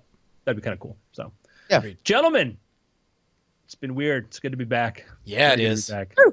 Where are we? Man, so excited about next week's Journey Quest. Hang on, I'll be right back. Yeah, we came in like a wrecking ball there, man. That was great. Wonder where it's gonna happen next. Yeah. Who knows, man? You did not disappoint. Why is this? All right, I guess I'll use the restroom too, since it's what everybody else wants to do. Yeah, all right. I'll just put some music on.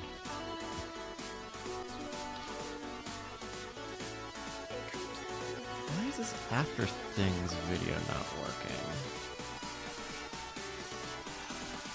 Man, I really want to like vMix, but like all these video freezes.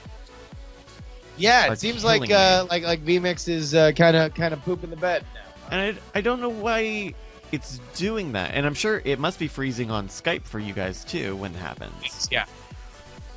Like like you can see some stat stuff. Only 3 frames were dropped due to hard disk or CPU. 5,000 frames. Well, and that's just this recording. That's not even, or rather, since I had to restart the external. Yeah, it would just be a real bummer if that was the reason we ended up not using vMix, because it literally can't stand up to this stuff. Well, how are you doing, Justin? Oh man, pretty good. Well, actually, psych. No, not pretty shitty.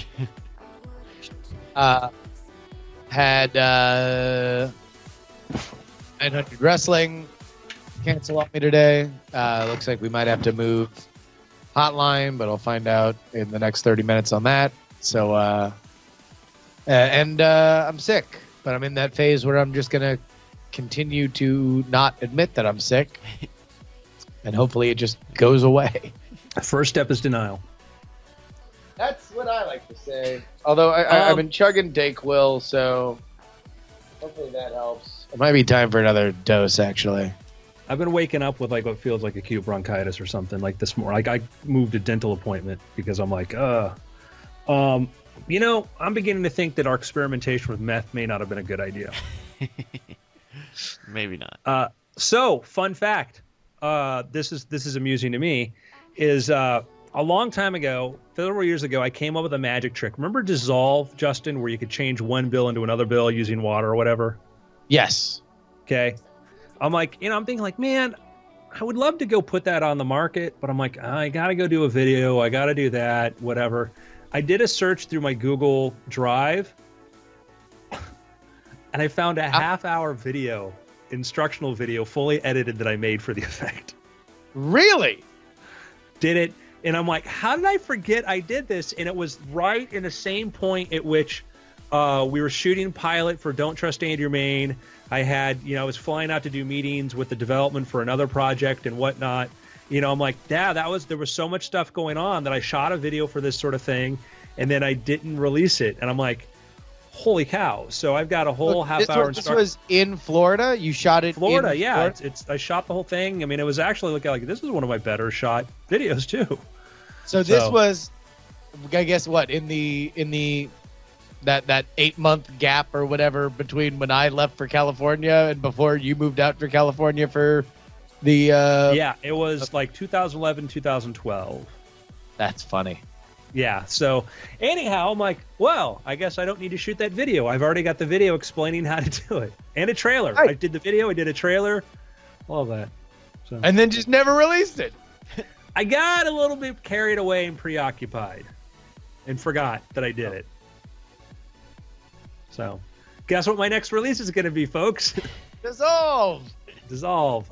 Yeah, so I'm super stoked about that. I was just like, so I'm like, yeah, this is really cool. It was like it was a trick I would do at lectures and stuff, and people flipped over it. I'm like, yeah, I'll put this out there. I'll do that. And I'm like, I went to go put it out, and then life has other plans. Life finds a way. Yep. I just forwarded you an email that I got today, Andrew. Oh, it's great. Bryce knows how to use email. Great, Bryce. It's an After Things letter. That might be good. Oh, actually, I think this is our guitarist from the other day, too. Yep. In fact, I've got another letter from him that came to me today. Here's a whole arc. The one that I'm talking about right now to the guys that you walked? Yes. Yeah. He wrote that because we had lunch today, and I told him to send that in. I see. Well, good for him.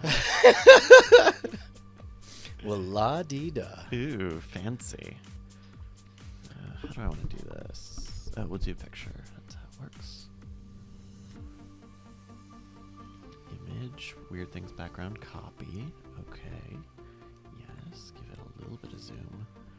Go to multi-view. We want to take virtual Firefox. Oh, no, we want 3. We've got it. Hi, everybody. Welcome to the Muttering Hour, where we mutter. And freeze. Fuck.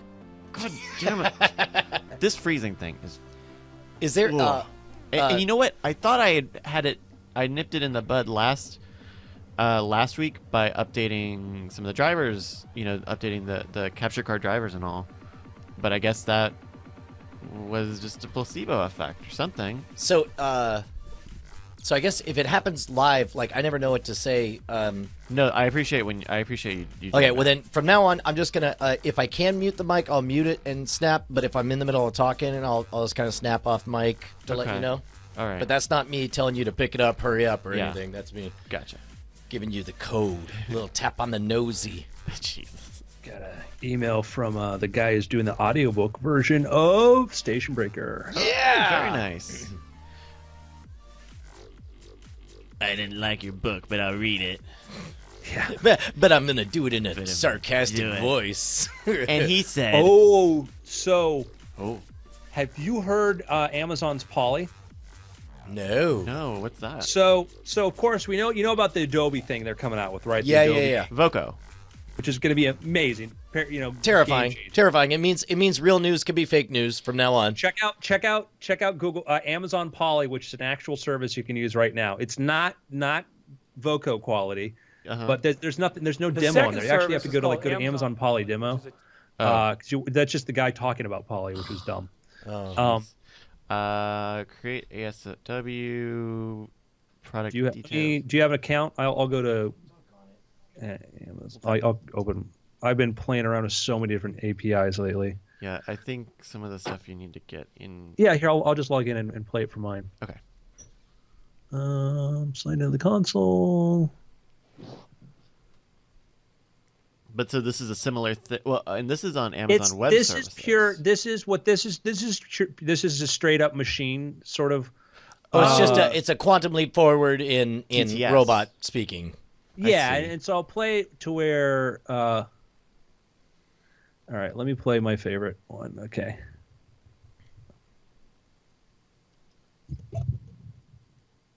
Hi, my name is Sally. I will read any text you type here.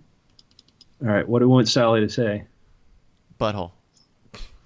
No, we're not going to do that. Can you just cut and paste? Yeah.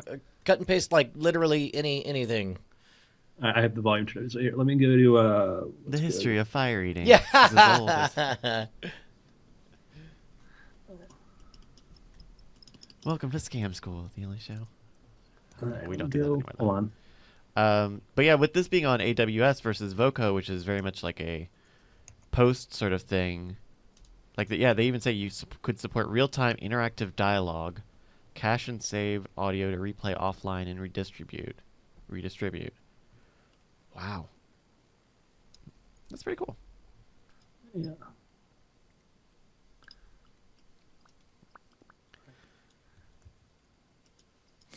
Here we go.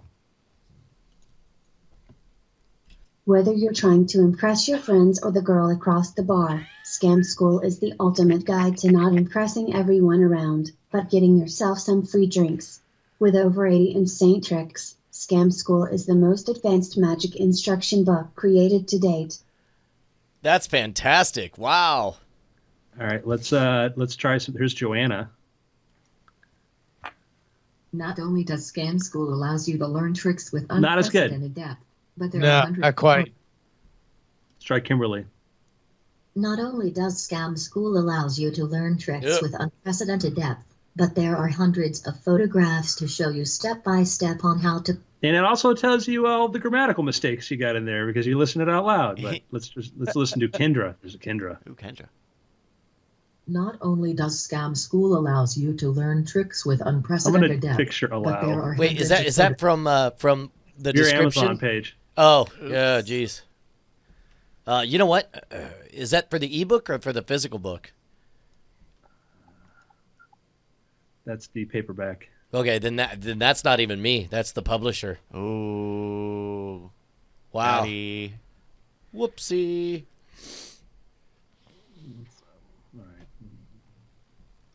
Let me. Did everyone go restroom? Yep, Because Justin's got hard out in about an hour. I'm all good. Not only does Scam School allow you to learn tricks with unprecedented depth, but there are hundreds of photographs to show you step by step on how to pull these. That's the clever- most realistic one. It's And that's called Justin. Actually, let's go to Joey. Not only does Scam School allow you to learn tricks with unprecedented depth, but there are hundreds of We photographs to show you gotta step by troll. step on how to pull these clever scams off. So you can add in a file of custom pronunciations and stuff for it too, but in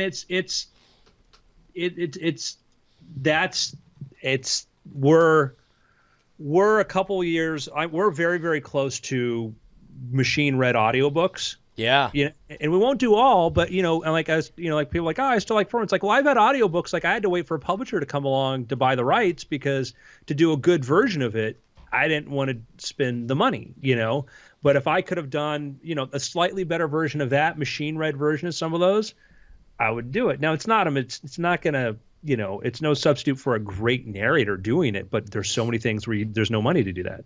Yeah.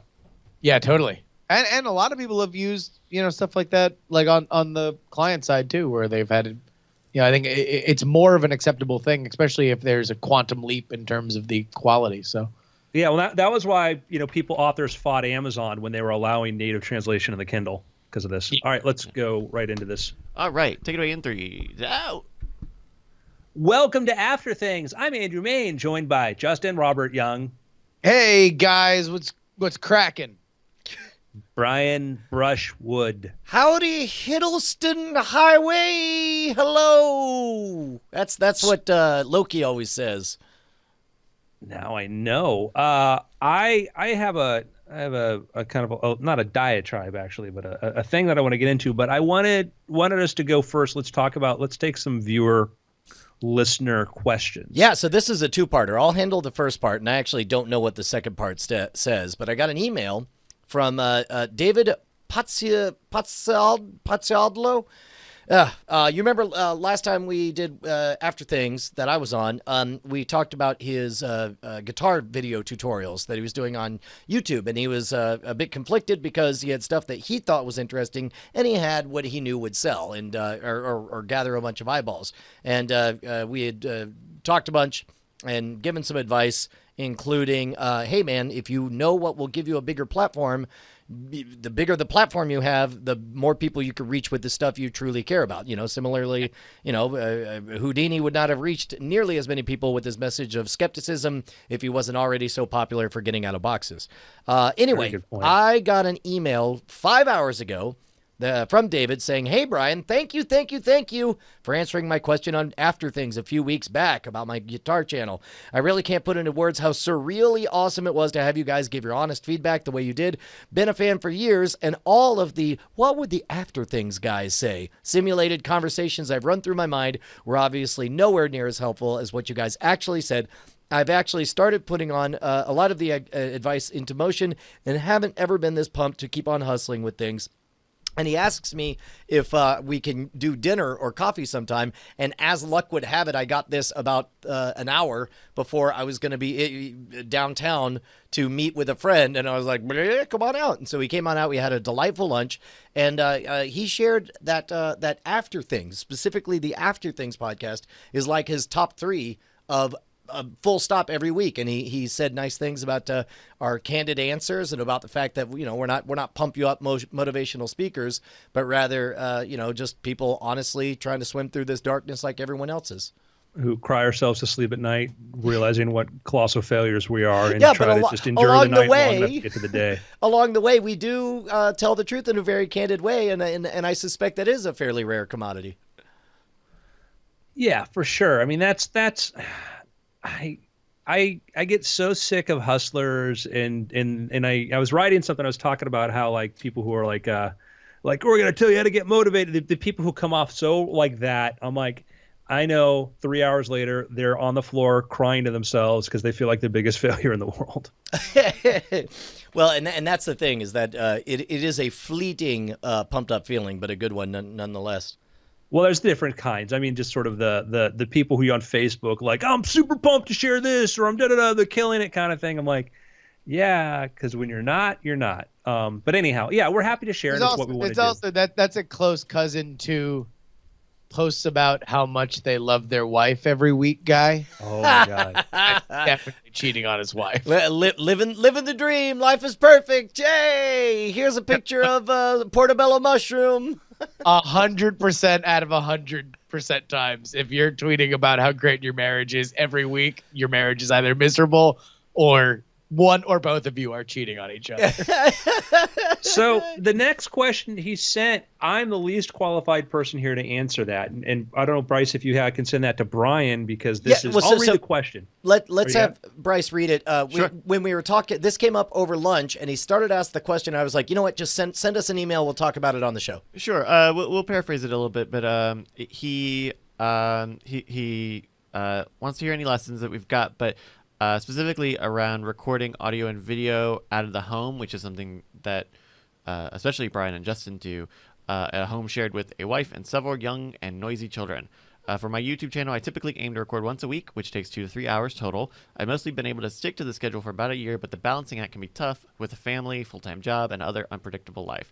Factors include weekdays being ideal for recording, but least ideal from a family point of view. Family is often the priority over the weekend. Recording late at night on weekdays is ideal for no distractions because the family is asleep, but least ideal because of being genuinely exhausted and severely paying the price the next day.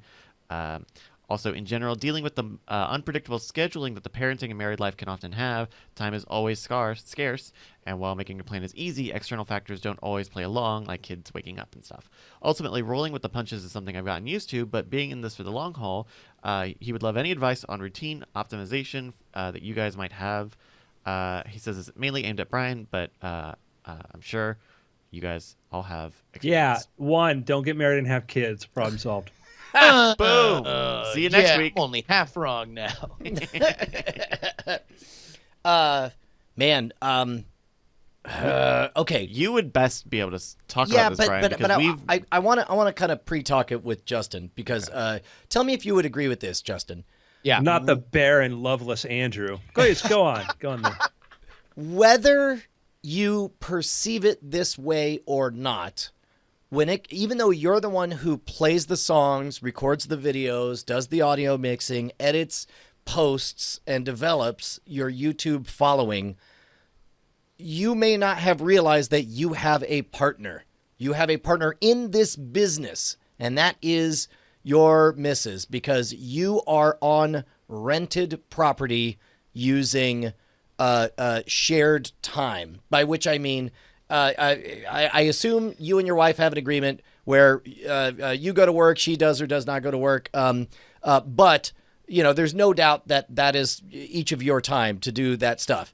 The remaining hours, if you haven't had a discussion, by default, they are communal property, and you need to get on the same page to know how much of that is available for this project. Is that too much to say, Justin? Oh, absolutely. I mean, I think that it's the reason why, a lot of the reason why that when Ashley and I were living apart from each other, the idea of us having a relationship was something like long-term was something that was still something that we kind of clung to, was because either of us in other relationships had somebody that agreed with the buy-in that we both wanted to work on the internet. Like, it's a hard sell for a lot of people, especially if you go from, because a lot of people don't understand it. And now more and more, it should be less and less of a shock. But a lot of people are like, no, like, people F around on the internet. The internet for them is Facebook. And they don't look at the trifling entertainment there as something that's worth taking time to create. So, in general, yeah, no, I would totally agree with you that you, I think the root of what you're getting to is that you need to have buy-in from your significant other, and A, everything becomes a lot easier, and B, now you are you're not going to suffer from some of those other consequences that he might not have written out, but I think you and I both know are real, that when you are taking time away, that oftentimes has a cost. Right. Well, and so this is the other factor, and I think Andrew could speak to this. There was a time, and it might even be hard for us to remember, when just Weird Things was this weird afterthought that we just tried to wedge into schedules, and there's back and forths and should we and shouldn't we or whatever. And I feel like the quality of the show skyrocketed once we created a holy time that all parties knew this belongs to Weird Things. And then once that happened, we all got serious about it. We all started putting episodes out on the regular, and the quality got much better. I would certainly say that's been what helps that. I'll give you an example. So I've launched a new project, which I've talked about before, which is Magic Club, right? Which is, wanting to kind of like, I love sessioning with my friends, my magician friends and stuff. And I love learning from stuff, like there's, I love that experience. You're sitting at the table and everybody's sort of showing, you take something and do a few different takes on something or whatever like that. And I thought there could be a space for something like that. I wanted to create something. I wanted to take that because I said, there's really awesome stuff. Like, I mean, I refer everybody, like, if they want to learn magic, I say, like, just go to scam school. So I always tell people, like, go to scam school, go to scam school, go to scam school. And I was thinking, like, what do you want to do if you just want to have that experience of, like, hey, let's have fun with a couple other magicians who kind of know some stuff and session stuff, whatever. And that's where Magic Club started from. Point being, but trying to put that together was hard. It was because I needed somebody to work with, and so I found the perfect co-host for that, Jordan Gold, who is amazing. He's amazing. Brian, you should get him out there in Austin and do like 1 million Scam School episodes with Jordan. Yes to that. But the problem is that podcasting's new for him and scheduling's hard for me and all that. And I realize that if you're trying to say, hey, let's go do a thing with a friend, if you're like, yeah, let's do a thing, great. If you don't have a hard date and a hard time to do it, then when are you slipping on your commitment? Life got carried away, and I wasn't able to do several episodes of Weird Things, and that's on me. It's not like I can blame it on, the schedule, whatever. But also, if I have other people in my life I have to negotiate around, I have two things in my life that I say, well, Wednesdays I'm recording podcasts, and it was great because I could put Magic Club Monday's podcast. Like Mondays, I can say, hey, Mondays for weird things.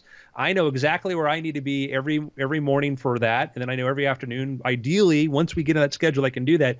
But if I miss a Magic Club or Jordan ones, we know what we're missing. And then Fridays, I've got a startup aerospace thingy that I got to drive a ways to go do. So Fridays, I'm there, and so my friends and people around me kind of know now, like, oh yeah, we know Monday's out, after Friday afternoon's out, whatever. And that's that. And if you stick to that predictability with your schedule, then other people respect that. If it becomes flexible, then when we were wishy-washy with weird things, then it wasn't a problem for one of us to say, can we move it? Can we do this? Because it wasn't like we had an agreement when we're supposed to do it. It's supposed to go on Mondays. And so when I'm not there for that, I feel the guilt, and I'm not going to try to schedule something on that day too. And I'm not going to try to interfere. I know Tuesday nights, Brian and Justin, I'm not trying to call them or whatever unless I forget what they're doing. Right. Well, and keep in mind, like, it's really interesting because both Justin and I, and I'll be interested to hear if you had a similar circumstance, Justin. Once Justin and I married the internet took up all the free time. And if there was something open on the schedule and somebody wanted to shoot something, it's like, yeah, I'll do it. And for me, like, David's problem, as he put it to me, is that he will decide, okay, tonight's the night, I'm going to do the thing. And then the wife will say, his lovely bride, will say, hey, would you like to watch a movie together? And it's like, no, I'm not going to say no. I truly value this time. And as a result, work gets pushed. I can't speak for Justin, but I know I had the opposite problem. I would say yes to everything. And at some point, my wife said, I need one night. I need one night every week that you promise will belong to me, because there's stuff that I bottle up and wait to talk to you about. And if I don't get that chance to have the conversation, then it's just going to be a problem for us. So, I carved out family time out of what in general is playing around on the internet time. If you do the reverse, if you could get her on board, you should make a contract with yourself. And this is universal advice for anybody who has a YouTube channel. Regular postings. I don't care if it's weekly. I don't care if it's every other day. I don't care if it's every fourth day. I don't care if it's once a month. Regular postings. That is writ in stone, embedded in your skull, and downloaded to your neural wetware. And beyond that, you do what it takes to make sure to make that happen, including banking a bunch of episodes in advance, negotiating with your wife. You're like, you know what? I'll watch a movie tonight, but I've made a commitment. See that? It's written up there on that board right there. It says every Thursday. I think I can make that work if you can carve out 5 hours tomorrow during the day for me to make up this or whatever. Like once you make the rest of your family partners in the arrangement, it is astonishing how much more you can make happen when you have at least some bedrock set in stone. Yeah, but don't make your family like Daddy 05 partners. Like that might be a little bit too far. Like, wait, what? Have you seen that? That's this new this YouTube video or channel that's getting in trouble because it's like a family of 5, mom, dad, and 5 kids, but they like prank their kids that sometimes just kind of looks and sounds like they're just torturing them. Yeah. Long story short. No, I cannot say enough.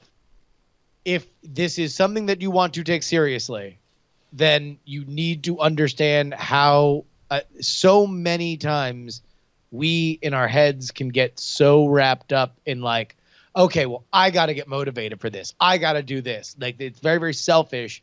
And it is a problem that you gotta conquer to make sure that things happen. But at the same time, you do got to watch out for everything else that is in your life. And your wife, at the very least, needs to be a silent partner in your operation, if not a very, very active person who's going to look out for and protect the time it takes to continue to create regular content. Like that's you can't do this secretly. You can't do a double life if you're going to put out shit at the volume that you want to. Yeah. I would sum up my take on it observing is and I get this with writing all the time. How do I find the time? How do I find the time? It's you say at a time, this is when you do X. You have to, if you don't respect that time, if it becomes very flexible or whatever, then other people won't. But if they know you're in recording, if they know you're in your computer and you're going and doing this sort of thing and you're consistent about it, it becomes, it's base psychology. You realize that is a real thing. If you don't treat it as a real thing, the people around you won't. But it's why I'm a bachelor.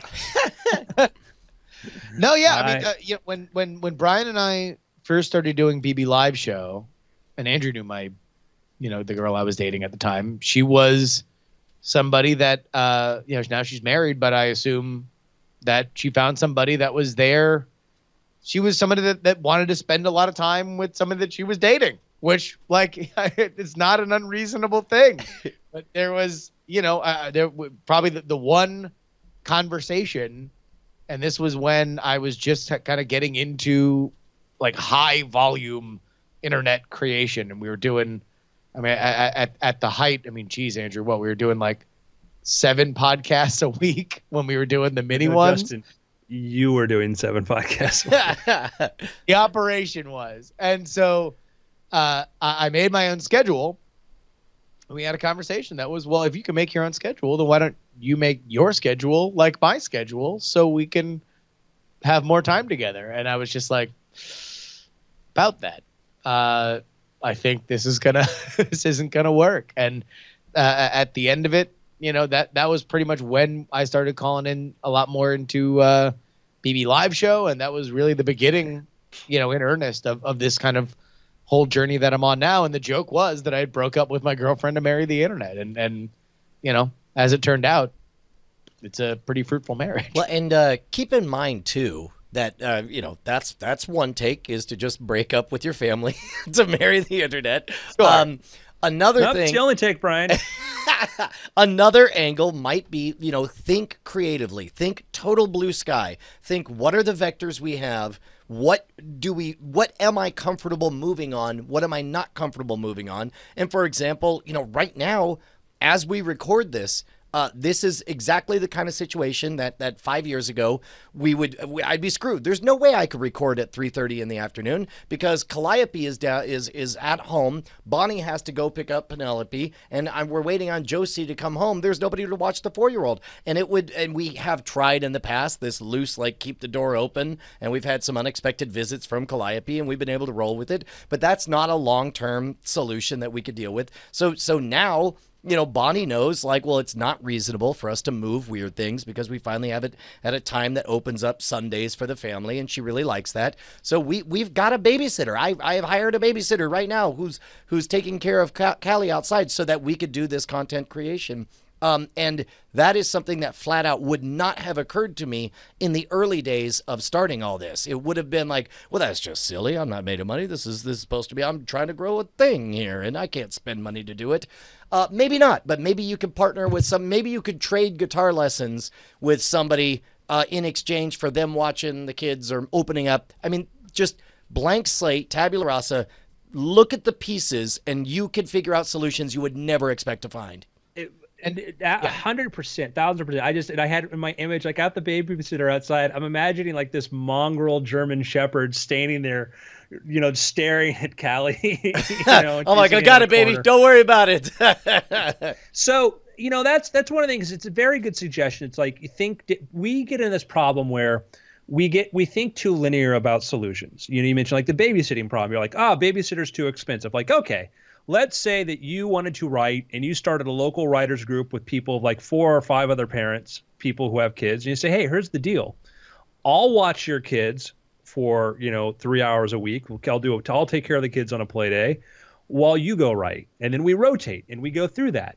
You look at how do other people solve these problems? It's like I talk to people who are like, I have friends that want to move in LA or whatever like that. And it's like, oh man, like, apartments are expensive. It's like, yeah, it's like, well, if I was 22 and I wanted to move out here, I'd get a roommate, you know? And some people are like, don't even think about that. But other people automatically, they're like, I'm going to get an apartment with 2 rooms. So that way, if I need to, I can rent out the other room kind of thing.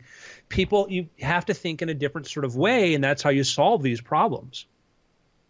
I mean, totally. There's no The good news is, though, for him, is that we're in a different era in 2017 than we were back in, 2007, 2005. Oh yeah, no, there was zero, and we even talked about that over lunch. Like YouTube, when he had his first big hit, it was a tutorial on Let It Go, and it was straight up because he went to go.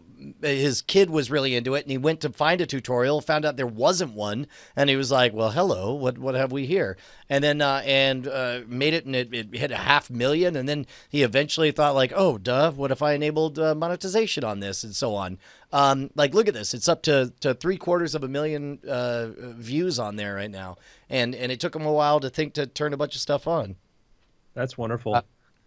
So, speaking of the day and age in which we live in. I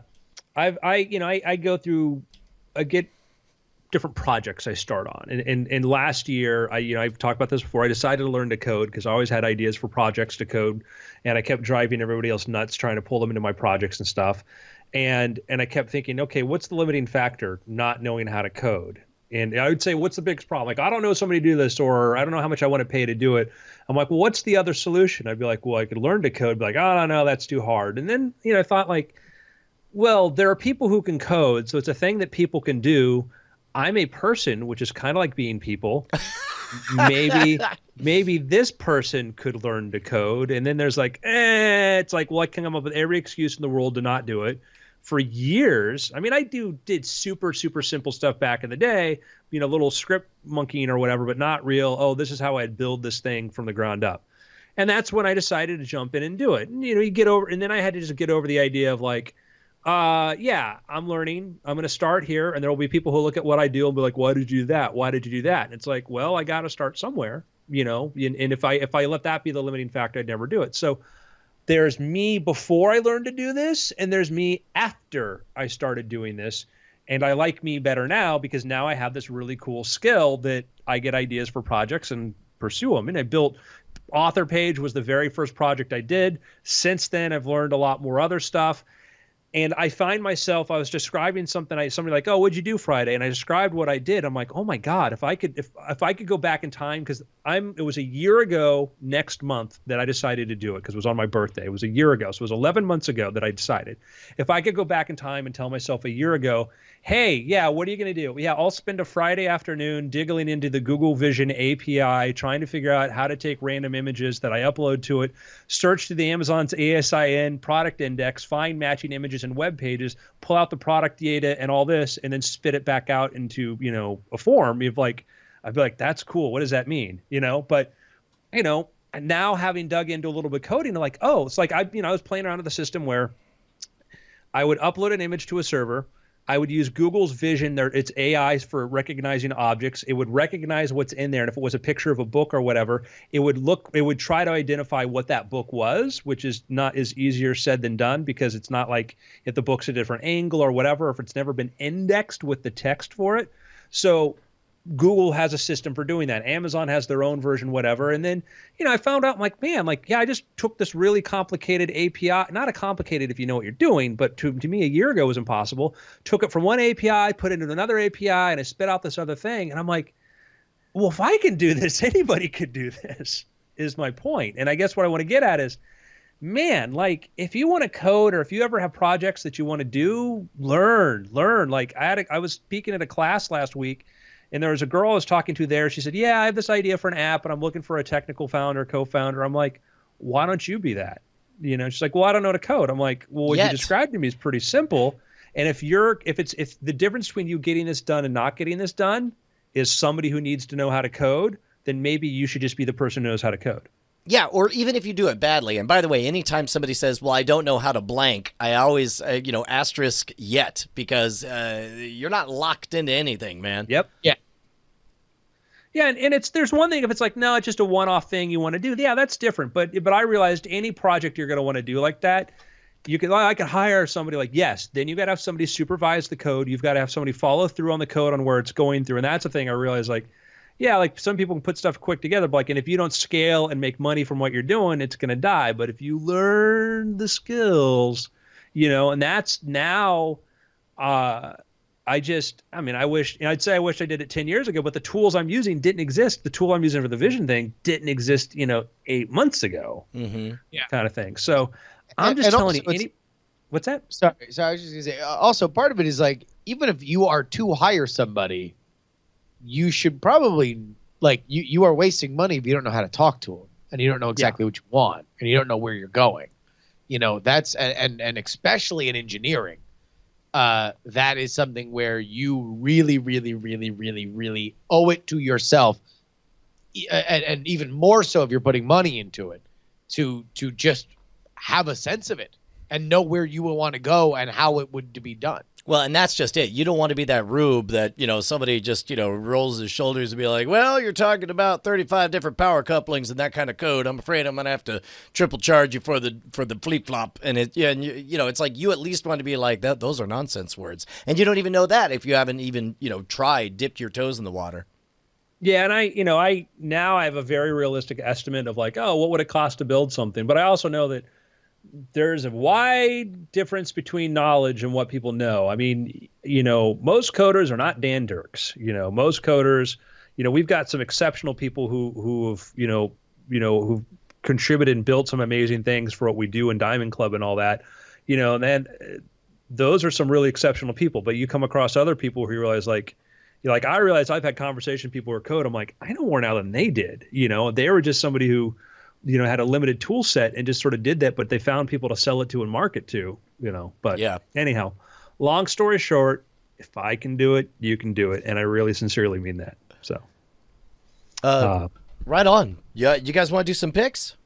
Let's do some picks. Did, Justin, I might have said this one when Andrew wasn't around. Did I already say, the one thing, the book? You got me. Okay. Well, if I haven't, I'm just finishing up the one thing. It's available on Amazon. It's by author Gary Keller, and it's really, really great. Good clarifying exercise. I'm almost certain that I've said it before, so I'll give an alternate pick. Alternate pick is Rick and Morty Virtual Rickality, which is a short little 6-hour VR adventure. If you enjoy Rick and Morty, you're gonna enjoy the tedious assembly of pipes by their bar color code according to instructions with alien scribbles all around them.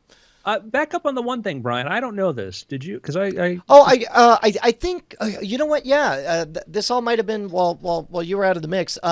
I had talked about the podcast minimum and the clarifying exercise of having a someday goal. The podcast that he was summarizing was the author Gary Keller, who is the author of The One Thing, and so a lot of what I enjoyed in there is in there. Basically, it's you got a lot of things to do, but one of them is demonstrably, factually better than the others. By which I mean it will make all the other things easier if accomplished.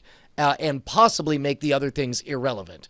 And if once you identify that one thing, he's breaking down an 8-hour workday, in which case you block out 4 hours for that one thing with zero distractions. If you can, figure out, make it clear to everyone else in your office that this is off time and you're only working on your one thing, and everything else you will figure out a way to make it shrink into the other 4 hours. And meanwhile, you will accomplish the single most important thing to set you on a 5, 10, 15, 20-year career path to get you in a place where you've accomplished so much more. Cool. Very, very cool. Justin? Oh man, you go. I think I just lost my train of thought here. So I'll do two picks. One is just it was the audio book I listened to. I listened to it. I think I may have mentioned this before, but Behind the Cloud, which is just kind of a very interesting story about a company that we all interact with in probably one way or the other without realizing it, and that's Salesforce.com. And, oh my goodness, I have not heard about this at all. Salesforce.com? No. This book. Yeah, you said you'd mentioned it, but it must have been when I was out. Yeah, I think it was. No, I may have just in passing as a quick thing. So Salesforce.com, basically it started off with a very, very bold idea back in, the early 2000s, late 1990s, which was Mark Benioff, who had worked with Oracle, whatever, was looking at that time, if you were a company and you wanted to use computing systems, you would buy a bunch of servers and computers. They would come install software for you, and then that's how you would do it. This was the way things were done. And then you would go pay, buy your software to go do it. Benioff had struck on this, and other people were kind of getting around this idea of like, well, what if we host after things that are possible once another thing is possible? Once you have the cell phone and once you have the portable computers in your phone, Instagram's possible. Once you had the internet and you had servers and you had companies selling server space, you had all this sort of stuff, Benioff was like, well, contact management software, managing all my sales contacts, managing how I do sales, which is everything from the people who call you up to try to sell you something over the phone you don't want, to car dealerships, to salesmen, pharmacists. I mean, it covers a wide gamut of the spectrum of commerce.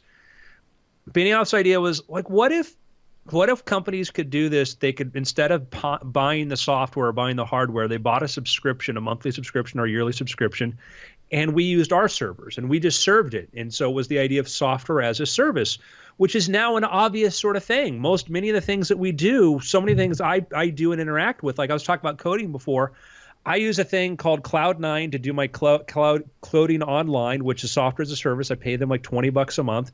For my servers, I use Heroku, which is I pay another $30 whatever a month for them to go do that. My storage is Amazon, and now I'm using Google Storage. I pay for this other service system. So I'm using 4 or 5 different services, and that's the standard way they did it. But when Benioff started this system, when he started Salesforce.com, the idea of like, oh, if you need to do this thing to do these people, just do it through a browser, use it, that's all you need. People are like, nah.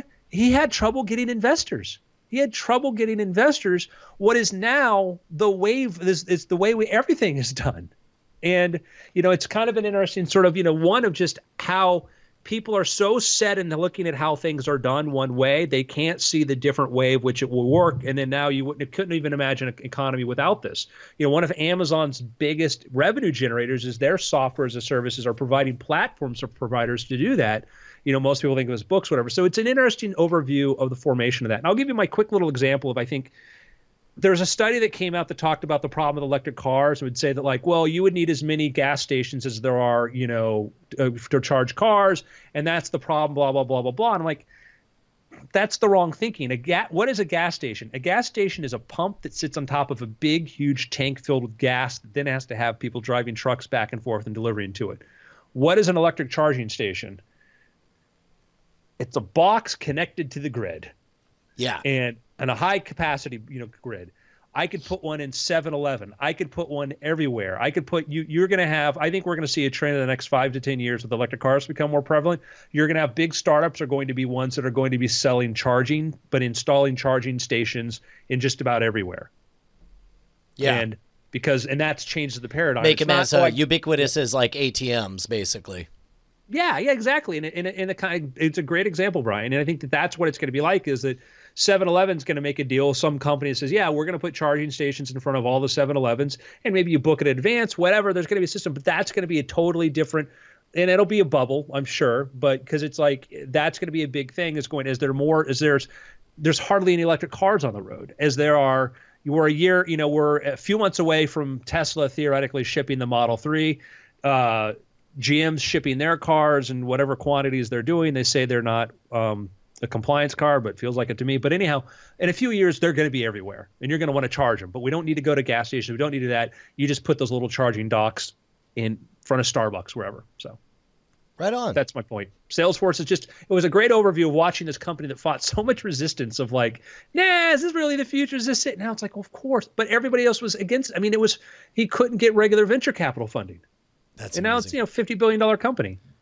Dude, totally they're going to own a part of the skyline. They're building one of the biggest buildings in San Francisco right now. Wow. That is transformative wealth. Yeah. So I just thinking differently is great. So unless you have a pick, I'm going to just. Yeah, no, I got to pick. am doing a little book club on the Politics podcast. I love campaigns, and unfortunately, the presidential campaign had to come to an end. However, we are in the summer after a campaign year, which means all the books about the campaign year come out now. So if you are into reading and you are done with the One Thing and the Salesforce book, then go ahead and check out Shattered. This is the book that we are reading right now on Politics. We're going to do a special episode as kind of a big sort of book report on it when I'm done reading it. It is the inside look into the Hillary Clinton campaign, and so far it is pretty good. I have to say that I like all these kinds of books, this genre of book, and there's a lot of really, it's delivering on all the vectors that I like in these books, like a little bit of tidbits of information that you didn't know before, how everybody thought about decisions before they were made, little gossip on the temperament of everybody behind the curtain. Great. Shattered. Pick it up. Awesome. Gentlemen, feels good to be home. Yeah, dude. It's been after. Yeah. Alrighty. I'm going to go throw this computer out a window. Oh, Bryce. Hey, you do realize, Bryce, you're the only one on fire about this. Like, It should, for as much as this vMix software is supposed to cost, it shouldn't be doing this. That's why I'm upset. I would love for it to not be doing this. And, oh, man. Oh. is it do they have like full on customer service? Can you just call and ask, talk to a person? I think it's a lot of email stuff. I can reach out and see. Probably worth it. We 'Cause all we're still on the trial. feel your pain. Thank you. But we have I think we have another 3 weeks of this trial left, so we'll see. Okay. Well, yeah. You know what? See if you can get somebody on the phone and just say, "Hey, look, we're this far in our trial. You're this close to getting a sale, but this has to be fixed." Yeah, I know how to Yeah. talk to people. All right, guys. We're going to kill the stream. Yeah, we'll see you with Chord Killers later tonight. Do you have a show Killers, you're going into, Justin? those killers of chords. No, Scott's got some family business. Ooh.